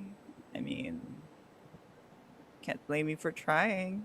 Jesus Christ, was that necessary? His gaze goes over to Jorgen. Without looking at Mary, he says, pick it up. And he's clearly talking about the wallet that is now dropped on the floor. Hand it to me. Wait, is he saying that to me? He's returning. Well, he's deadly staring at you, Jorgen, for speaking up. He's probably talking to Mary. Oh, I'll pick it up. I'll put the badge. I'll stash the badge somewhere on my person, but I'll pick up his wallet and give it to him. Let's get specific. Where on your tattered clothing is this All badge right. going? Do I still have shoes? I'll put it in my underwear. Yep. Safe. Yeah. And I'll pick up the wallet and give it to him. Okay. Thank you, Mary. Are you all gonna follow me now, or is Tommy Yeah, gonna sure. make you follow me? I mean, we could install a bubble machine in this room, but I'm gonna go in and sit Jesus down. Christ, Tommy, get her, just. Tommy's walking towards you, and he's about to like fireman's carry you. Hey, Mary. she's going. She'll Yeah, be fine. I'm- She can do it on her own. I'm going. You already broke her fucking wrist. Jesus.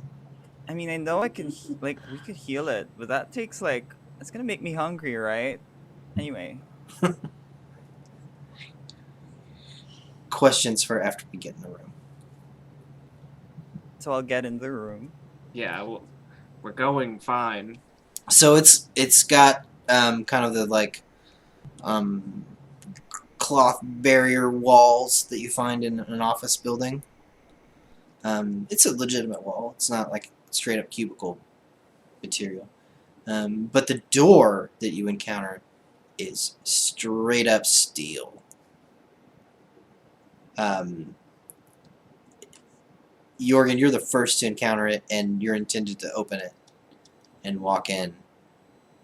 And I'm assuming you do. Yeah, he'll comment on it and be like, "Wow, this is a pretty legit door right here." It's Yep. heavy. It's a heavy door.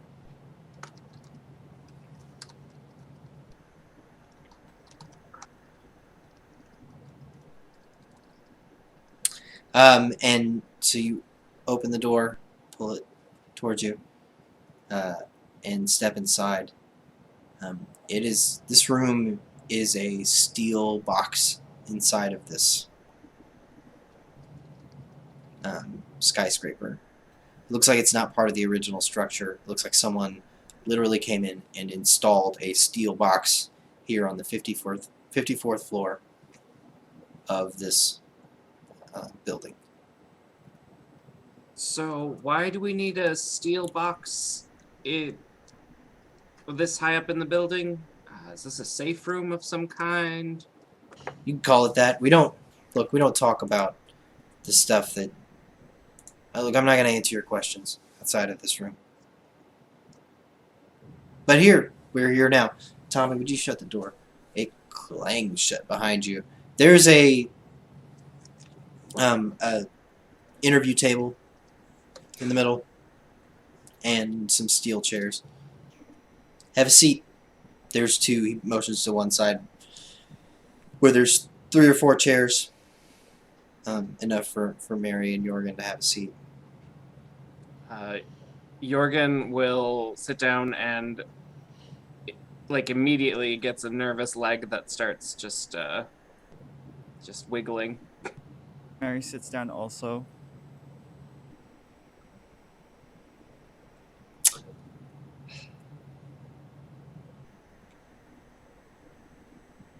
Well, seems inappropriate to give you the welcome to the team speech, but you're kindred now. You will be forever.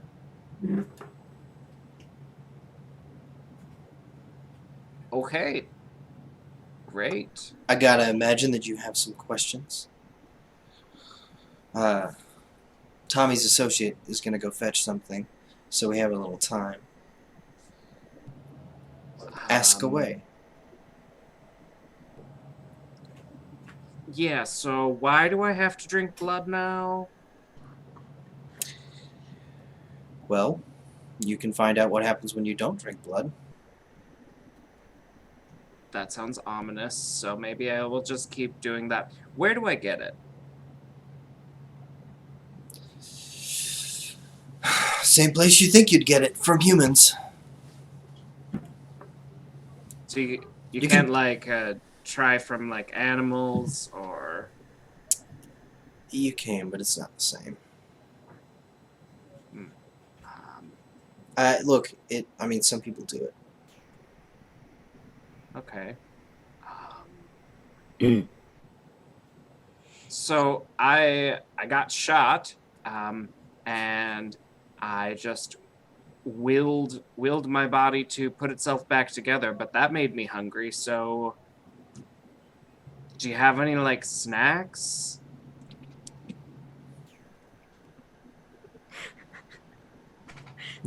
You expect me to feed you? Okay, alright, I understand. Yeah, look,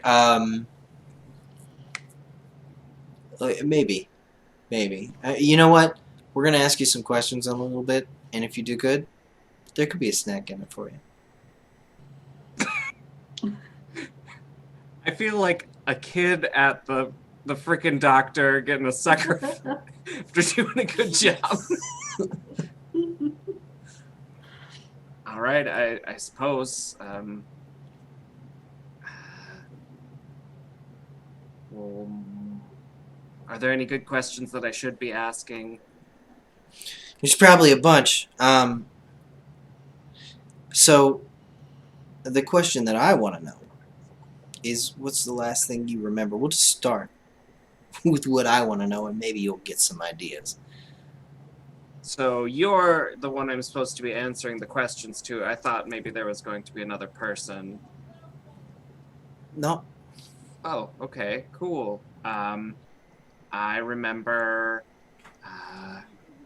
being on stage at the theater you picked me up at. And there was a ritual. Therian said there was a blood transfusion, and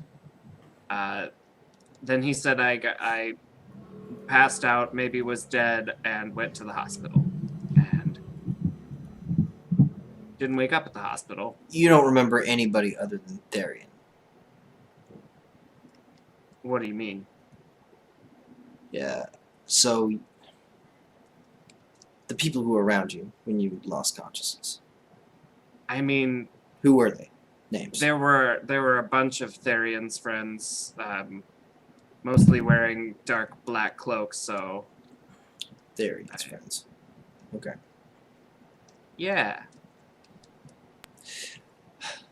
Well, I'll tell you this much. You becoming one of us, it doesn't happen like that. There's no magic words. I don't know what you're talking about with a blood transfusion.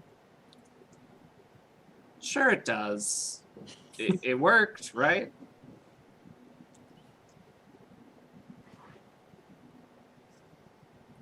I think you're telling me the truth. Which means you're missing something. I don't mean marbles, I mean something happened to you at that hospital. Did I die there? You most certainly did. Cool. Someone has sired you, and that person is not Therian. Yeah, of course it wasn't Therian. Therian's like an old dude. Therian's food. I mean, I wouldn't go that far. I would. Probably tastes like scotch. I mean, good scotch, but...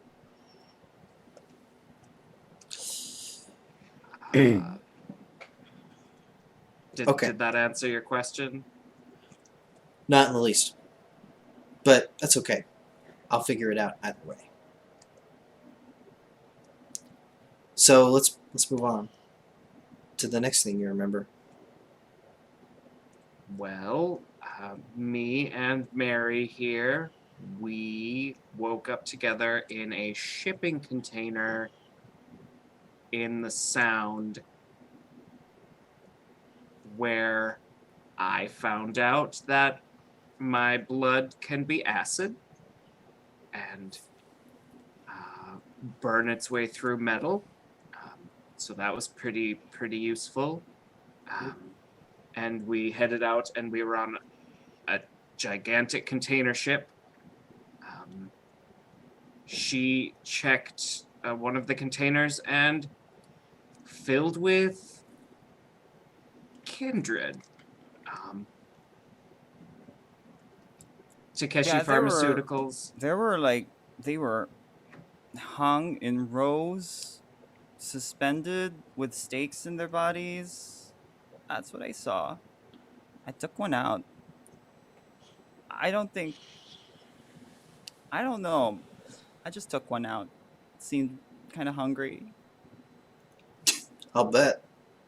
Look, that's the first thing that's gone according to plan about this evening.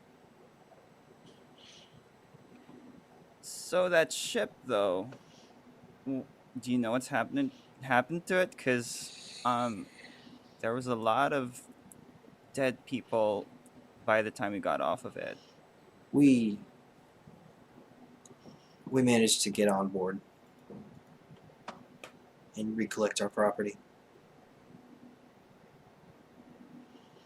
Property like things or property like people? Because I don't really like calling people property.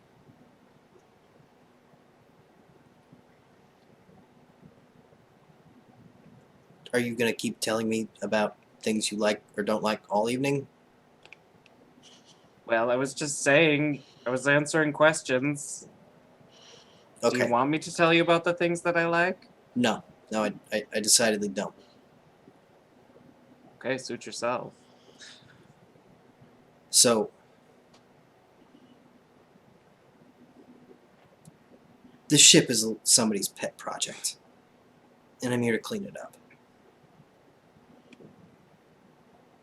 Wait, somebody's pet project? So you're not the ones with. You didn't start that whole ship thing. Okay, so the royal we did.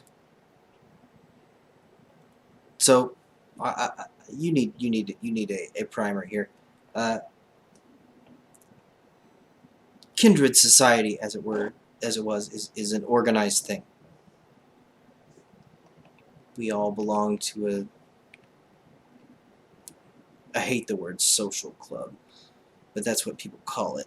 It's not. It's not a social club. It's a government. It's called the Camarilla.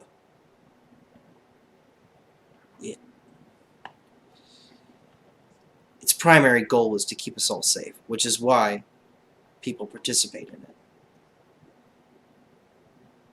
And that need to keep us all safe has become very much less philosophical in these past nights.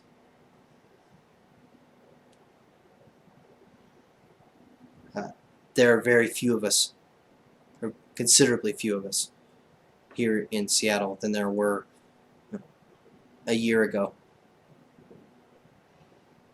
Well, maybe because they ended up in boxes getting shipped to, I don't know, Takeshi Pharmaceuticals?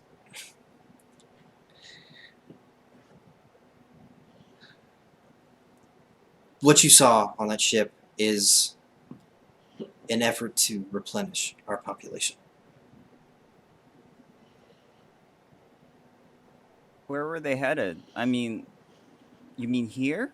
Someplace safe. They're an ace in the hole. So how did we end up on the same ship?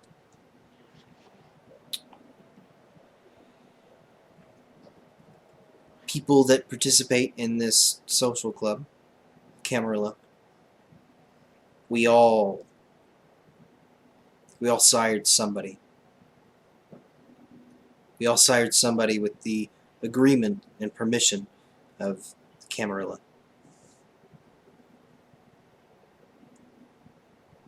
And then you just put us in fucking boxes and ship us away? It's too dangerous to have you all running around the streets, figuring dumb shit out. Especially now when older, wiser creatures than you have been annihilated over the past year. We're doing you a favor putting you in boxes. If that was a favor, I don't want any more of your favors. That fucking I mean, sucked. honestly, kind of has a point, but I'm telling this too. So, There you go again, Jorgen, telling me about shit you like and don't like. people, like, older ones have died this past year?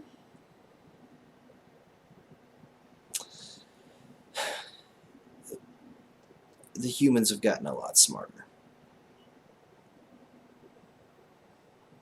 Yeah, A lot of people over the past couple decades, they thought they'd just ride along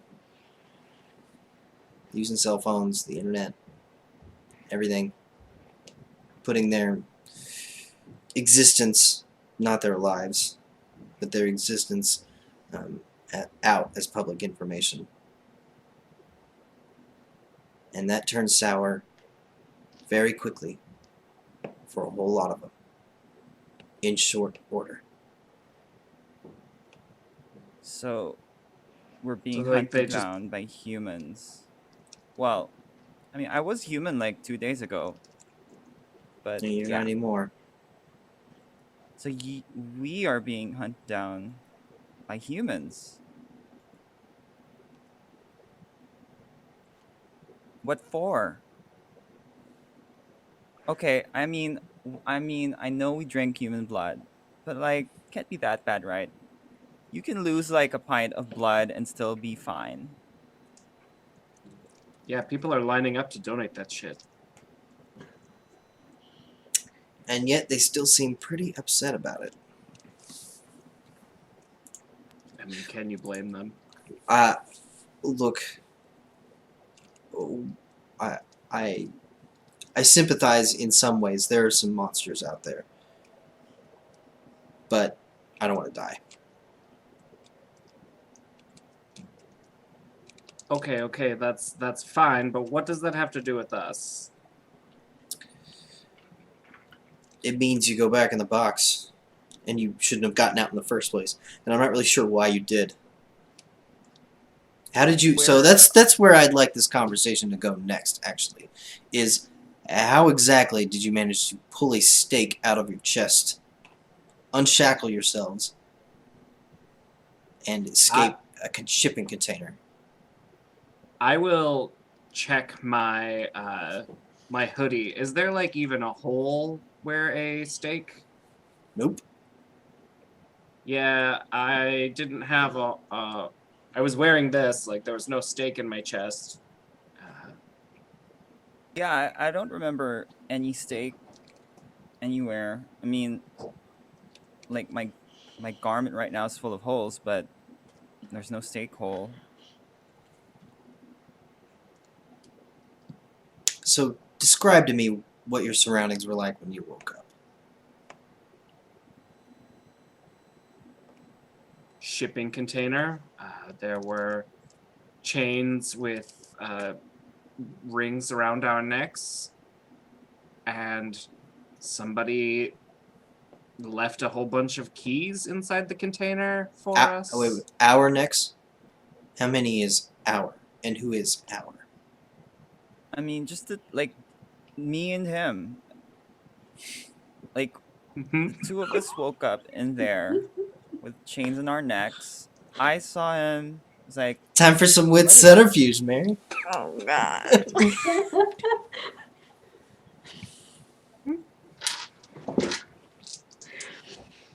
ooh, three I love how we're successes, burning one through your willpower. Three successes, one success is on a hunger die. So 3 total successes. Yeah. Okay.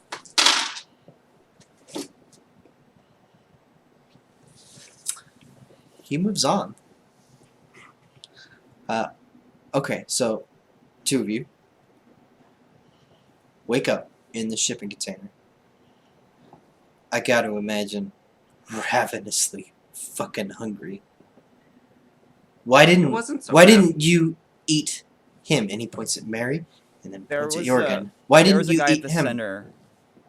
There was a person at the center.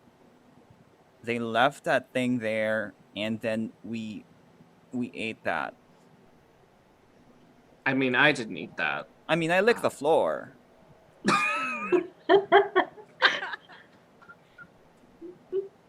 And Mary looks at Jorgen like, we ate that. We ate all. We drained the whole thing. Yeah, I don't think they're alive anymore. Yeah. So, who would do that? It's very confusing. Yeah, Why we would weren't they- in a Takeshi Pharmaceuticals box. You weren't in a box marked Takeshi Pharmaceuticals.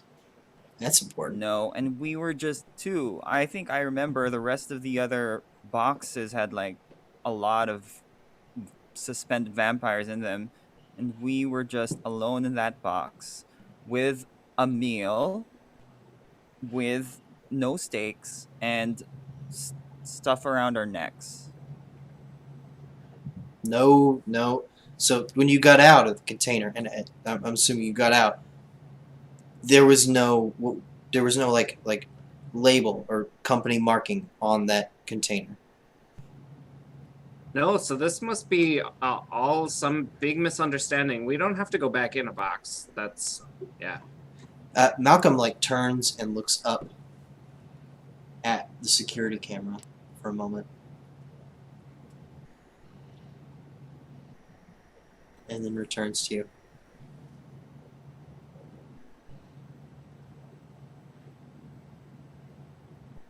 Huh. Okay. So you Yeah, and so you and your new friend Mary, you drain this guy and leave the container. mhm. I'm assuming you maybe used your blood to get out. Yes. Yep. Must have taken you a long time. Like, Yeah, we worked all night. You know, like Hmm. hours? we used the after we drained the guy, we kept trying to throw him on the wall, like using his body as a battering ram. You know, You know, we worked in tandem. I've seen people break out of containers like that. You feel any physically different, either of you? Stronger, maybe? I don't I think mean, so. we're vampires. We're a little bit different, so yeah. Anyway, I mean, I haven't been to the gym in like years, so I'm not talking about going to the gym strong. I have a question. Is he gonna be like, if he starts going to the gym right now, is he gonna like, or is he gonna be like this forever? He's gonna be like this forever. I'm so sorry, Jorgen. Oh, Okay. wow, rude. Well, but I mean, look, tastes change over the years. Your type's gonna become popular again, maybe next year. The dad bod's totally in. Anyway, yeah, we just eventually got out. And rednecks overrun the entire fucking boat. Yeah, there were. Yeah, there we were ran these into a people couple of there. those. Yes, we ran Who are into they? and maybe killed a few of those. Good for you. And then we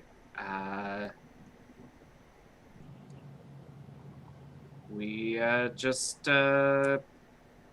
got on a safety boat. What do you call them? Escape boat, and Yeah, a made our speedboat. way over to Ballard. Some kind of mariner by trade, Jorgen? Well, we kind of like mm, well, I kind of like did what you did. Like you you tell people things and they do it when you look in their eyes. I made someone do that, and then that's what we used to get out of there. And then we ate that person too and threw the body in the water. Who's that person? Can you describe that person? Um I think it was like his name started with an M. He's a man like Mitch. I think that's Yes. his name.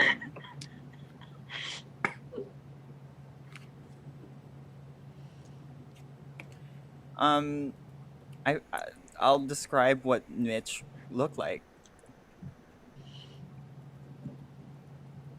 Um, go ahead and roll Subterfuge one more time, Harriet. I hate to keep doing this to you, but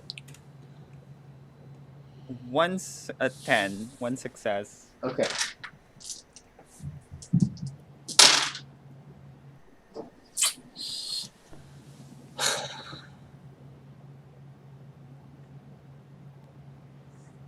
You covering for somebody, Mary? Um, no.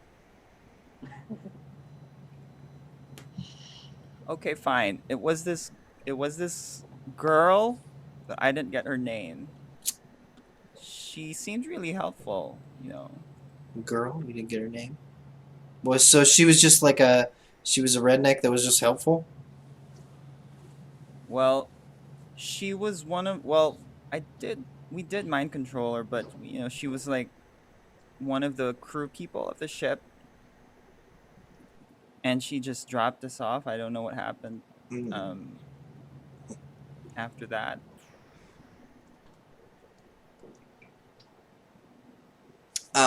So would it be this woman? And he reaches underneath the table, pulls out a remote control, points it at like it looks like a security TV, turns it on, and a 24-hour news channel is blaring through there, and you see Jackie's face on it.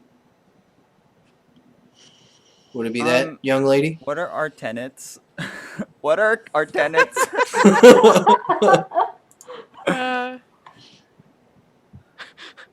Respect others and demand respect. Be your own, never submit. The guilty should suffer and uphold the norms of a decent society. Thank you, Respect Jordan. others. All right. Yeah, that's her. what are my tenants? Yeah, fuck her. Yep. We told her not to say anything, and she did. I asked her very specifically not to say anything, but she's also the survivor of a huge shipwreck, so Yeah, well, that's true. I mean, they're gonna look for her, say right? something. She could have stayed quiet. It's her own yeah, fault. fucking Jackie.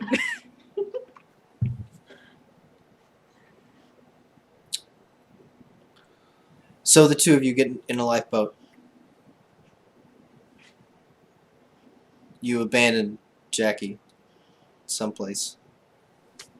She Yeah, come we with you, and told she her. come to you with in a lifeboat.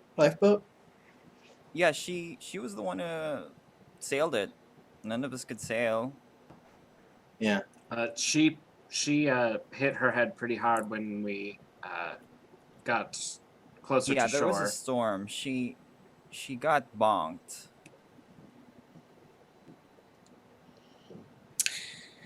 She did get bonked indeed.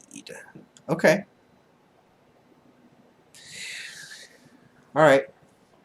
We kind of Think- just left her there at the pier, the dock area, and then we took off. Well, you couldn't have gotten far. I'm sure sunrise was coming soon. Oh yeah, we met a shitty band, but they were like okay people. And they let us hang out in their shipping container. Lots of shipping containers with you guys. Humans? I mean, no. With a name like Red Crucifix. Oh my god. It's okay. We're coming Oh, anyways. no. Did you Well, mean introduce us? them. Kick the door open. I'll show you We're a shitty here. band. Or was it Black Crucifix? I can't remember. I'm sure we can figure it out between the two. Thanks for your cooperation. Yeah, so any chance you're not gonna put me in another box? It's not my decision. But you're probably going back in the box. I don't know that anybody wants to deal with you right now. We have to find out who the fuck your sire is, and I think that Tommy is back. Yeah. Okay. He hits a buzzer, and the door opens. And Tommy comes in, and he's carrying this, like, massive bowl. And it's not a typical bowl, Jorgen. It is ancient looking. It is covered in inscriptions all the way around. It looks like it's been used for ceremonial purposes by humans or others for a long time. Hey, that looks like an artifact. Can I see it? You can get a real close look at it. He sets the bowl down on the table. You can be first. You can go ahead and roll occult intelligence if you want, Jorgen. Sure.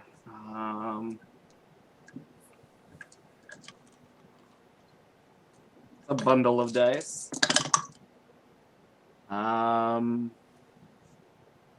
2 successes and 2 10s.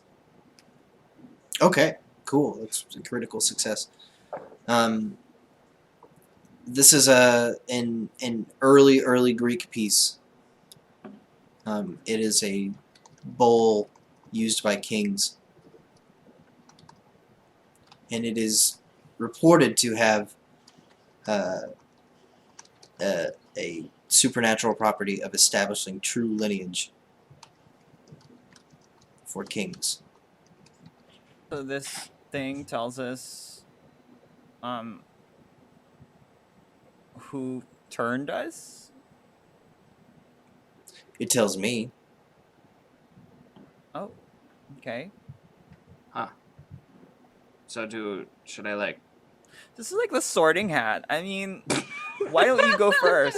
I want to see. sure. With that roll, do I know how to use it? Do you actually know how to use it?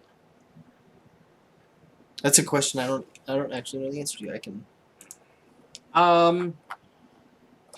I don't think he understands exactly how to use it, but Yeah, he you kind know of how knows the you know how humans used it. You know that it was part of a ceremony, or it is your belief that it was used as part of a ceremony for humans to kind of celebrate the passage from one king to his son and transfer power from a king to a prince, making a prince a king. Huh. So like, do I drink out of this or? You stick your hand out over it. It's not gonna hurt, Need is to it? bleed? Malcolm gets out a giant, well, not giant, but modestly sized retractable blade. It's kind of a utility knife. Okay, fine, I guess. Jurgen will reach his hand out over the bowl, but not make a move to go to the knife. And then winces as if he knows what's coming. It's exactly what you think is coming. He takes the knife and draws it up the length of your arm. Ow, Jesus, does it have to be that big? Ah. It in fact does, because he fills a sizable portion of the bowl, and it's at least a cereal bowl full of blood.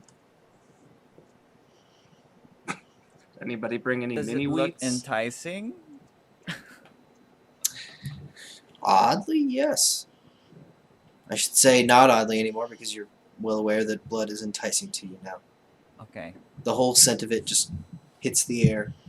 And if Mary were absolutely alone in this room right now, there's a small chance she might just pick up this bowl and drink it down.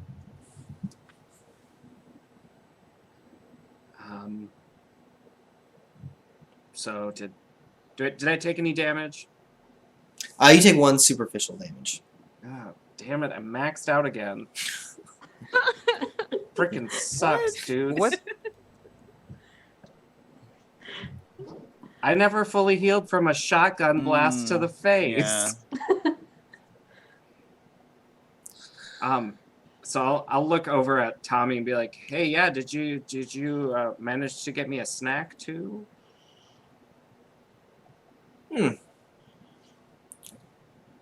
Tommy just kind of looks at you like quizzically, like, huh?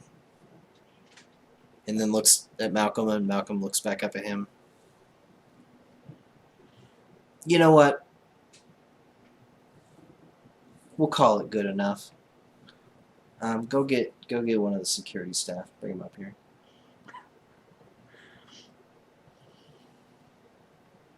That's weird. So what's it tell you? Give me a moment. He pushes his sleeves back, revealing his kind of black arms, and he's an inked up black man. Well, youngish looking black man. But they are very old looking tattoos. Some things you might even recognize, Jorgen. They are symbols that are arcane and old from the Middle Ages. So I know he said he doesn't care what I like, but Jorgen says, "Oh, cool tattoos. I like them." He looks at you kind of strangely, like he doesn't understand exactly what you're getting at that point. Doesn't have the social acumen to understand that you're being a nerd and not a weirdo. Because there are 2 of those, or 1 of each of those in this room.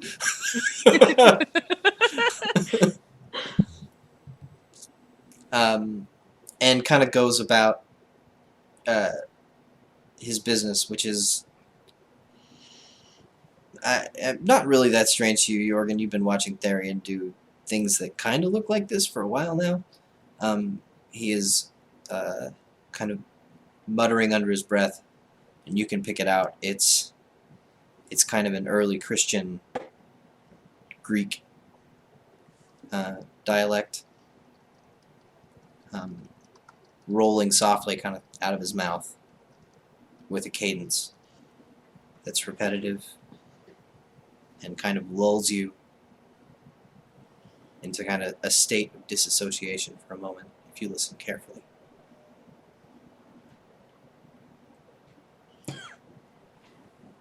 And then it ends.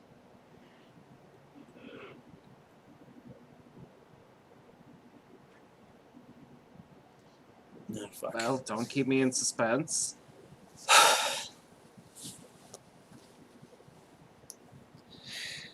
Okay. That wasn't what I wanted to know. Roll awareness. Let's go with manipulation on this one, actually. Can I do that too? Yeah, you can.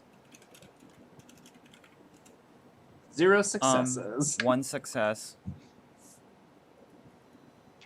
Well, you didn't roll any ones, did you, Jorgen? No. Okay, good. Mary, he's a little frightened. Whatever it is he just learned, it was bad news for him. Yeah. So are you done with that? She needs a drink. Y'all thirsty as hell, jeez. Okay, we got one more to do, and let's be quick about it. Tommy, did you bring the car around? We gotta get out of here. And he takes the bowl and just empties it out. There's like a grate in this room. God damn it. I was gonna You were gonna what?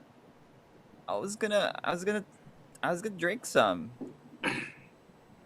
Like if my hunger were on a scale of like on a scale of 1 to 5, my hunger would be at a 2. He looks from Mary to Jorgen, and then back to Mary, and then back to Jorgen. You were gonna drink. Okay, so don't drink your friend's blood. Don't do that. Why?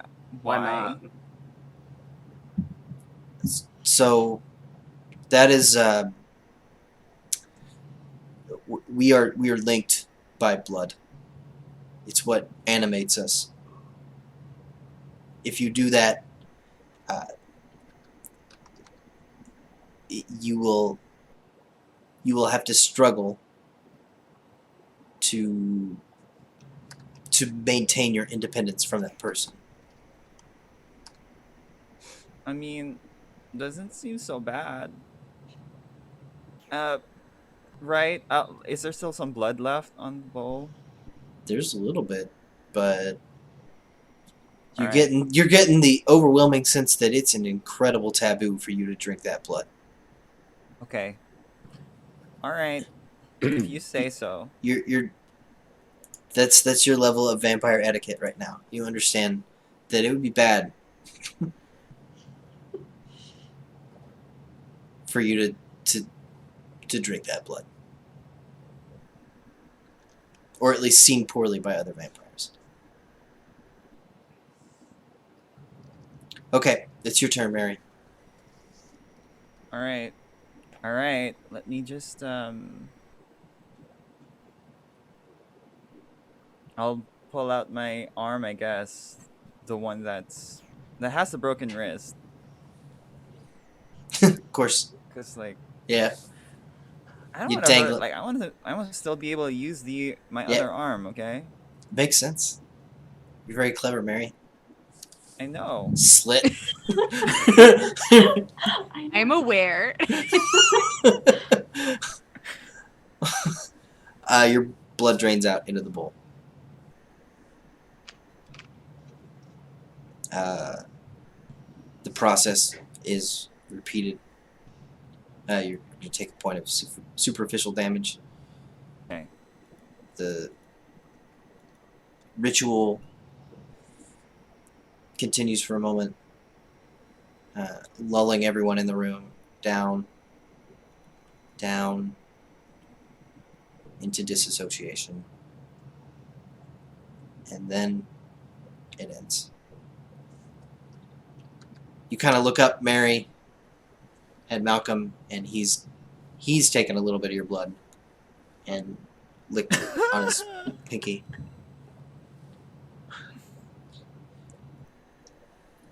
Well, that's to be expected. Well, what does it taste like? Oh. Like I It mean, I tastes- hope it doesn't taste like La Croix, cuz I'm going to have to start eating the right people or something, or drinking the right blood. Yeah, you should definitely eat better than you have been. So what's the result? Is she Gryffindor?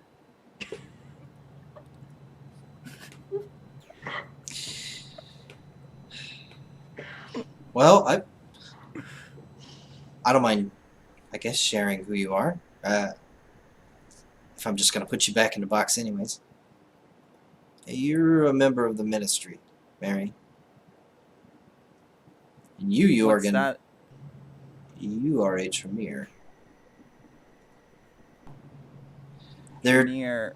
different clans. We all have individual, well, not individual, we have bloodlines that kind of decide our nature as And kindred. what's your nature? I share the same bloodline as Jorgen. Oh. So does that mean I become a dick too? Yes, Jorgen. Yeah. Essentially, yes. Great, not the answer I was expecting, but cool. Great.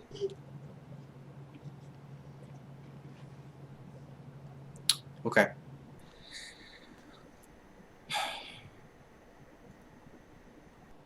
Look, I said you guys are going back in a box. We're going to have to make a short detour on the way there to sort some things out and have a little talk.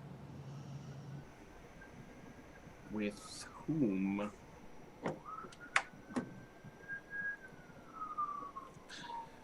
With your sire, Jorgen. Oh, so you know who it is? Yeah, and this is going to be a problem. Ooh, like, why? Because she was not supposed to allow for you to be here tonight. You were supposed to be in a box that you couldn't get out of. But you weren't. Okay.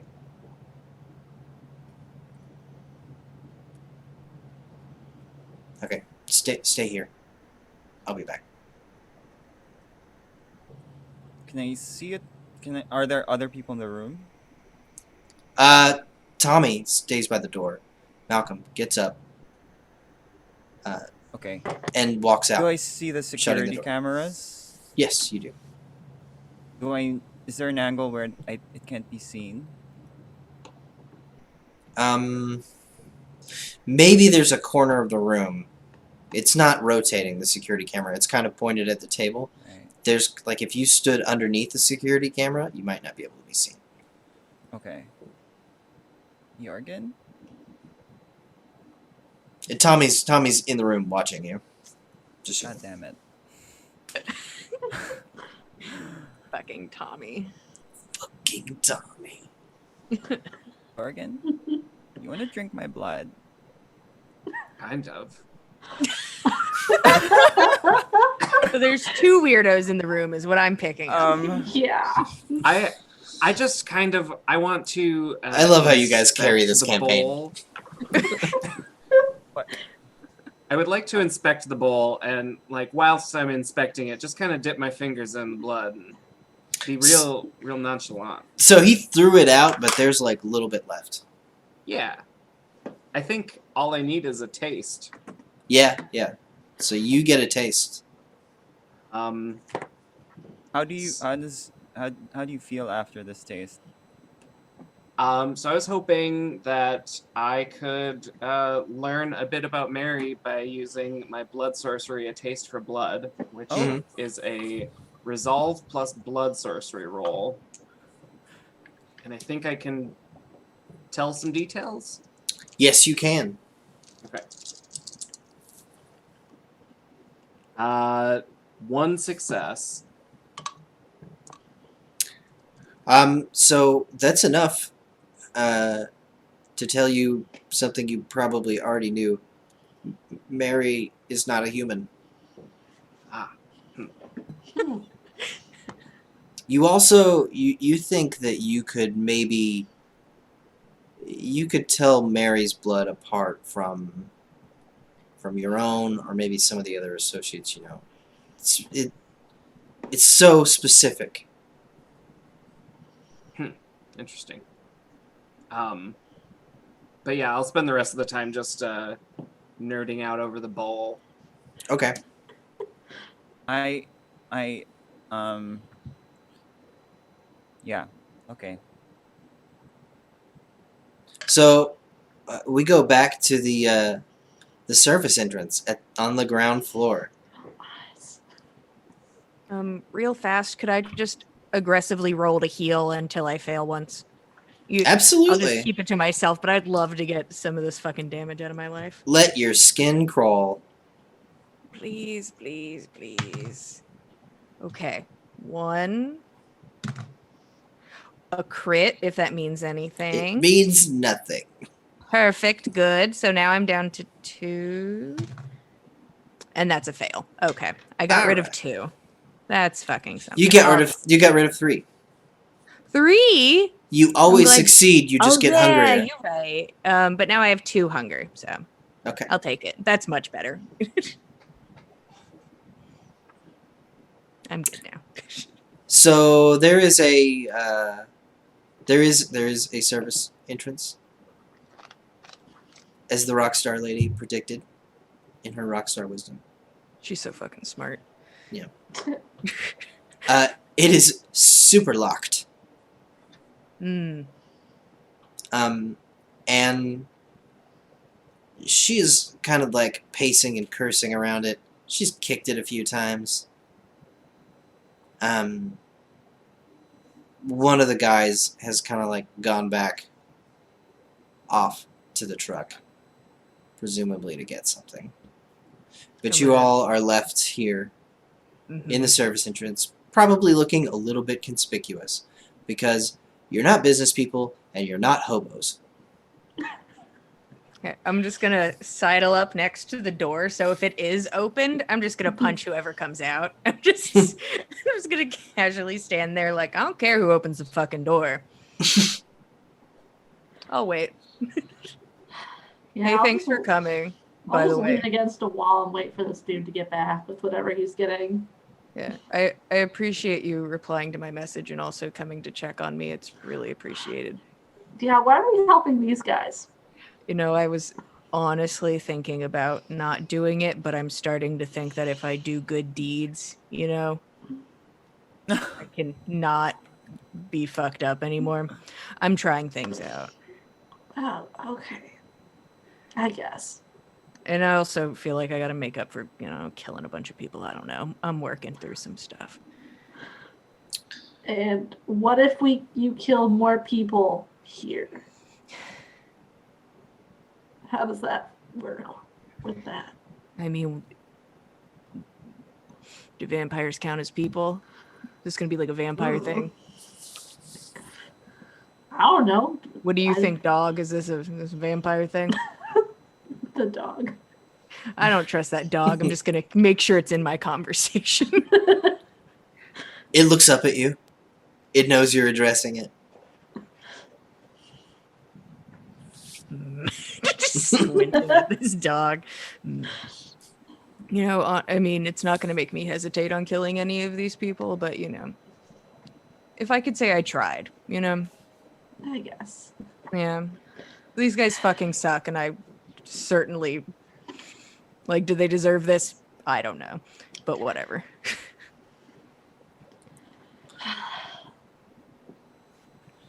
Round- It doesn't matter. Round the corner comes Fingers with 2 guitar cases. Fantastic.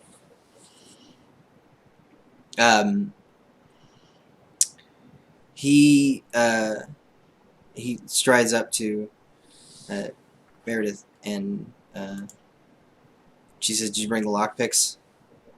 He just kind of nods at her. Sets a guitar case on the ground. Opens it up. It's just full of shotguns. Cool lockpick. It's a lot more useful than the guitar playing would have been. So. He kind of looks up at the band. Everybody starts grabbing one. He kind of looks up at both of you. You're welcome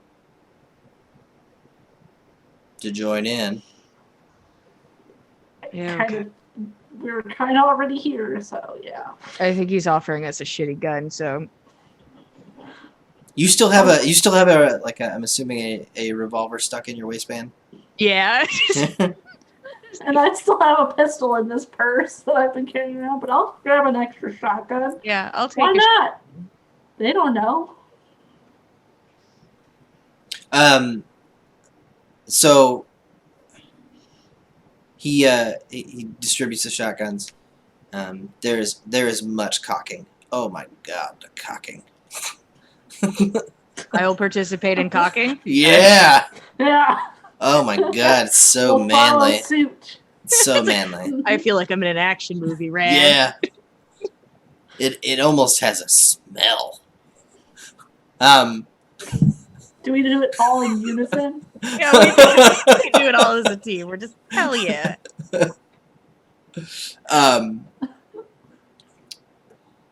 Meredith kind of leans up against the door, points the barrel directly kind of kitty cornered into the seam between the knob and the edge of the door frame. Looks at everybody to make sure that they're ready. And she pulls the trigger. An exceedingly loud blast echoes through the alleyway. There is a spray of metal. The door does not open. It is a beefy fucking door. She has to go absolutely to fucking town on this thing. She empties 6 rounds into the steel door, slug after slug after slug. It is almost mincemeat. She leans back, kicks it, and it's knocked open. And that is going to be where we end our story tonight.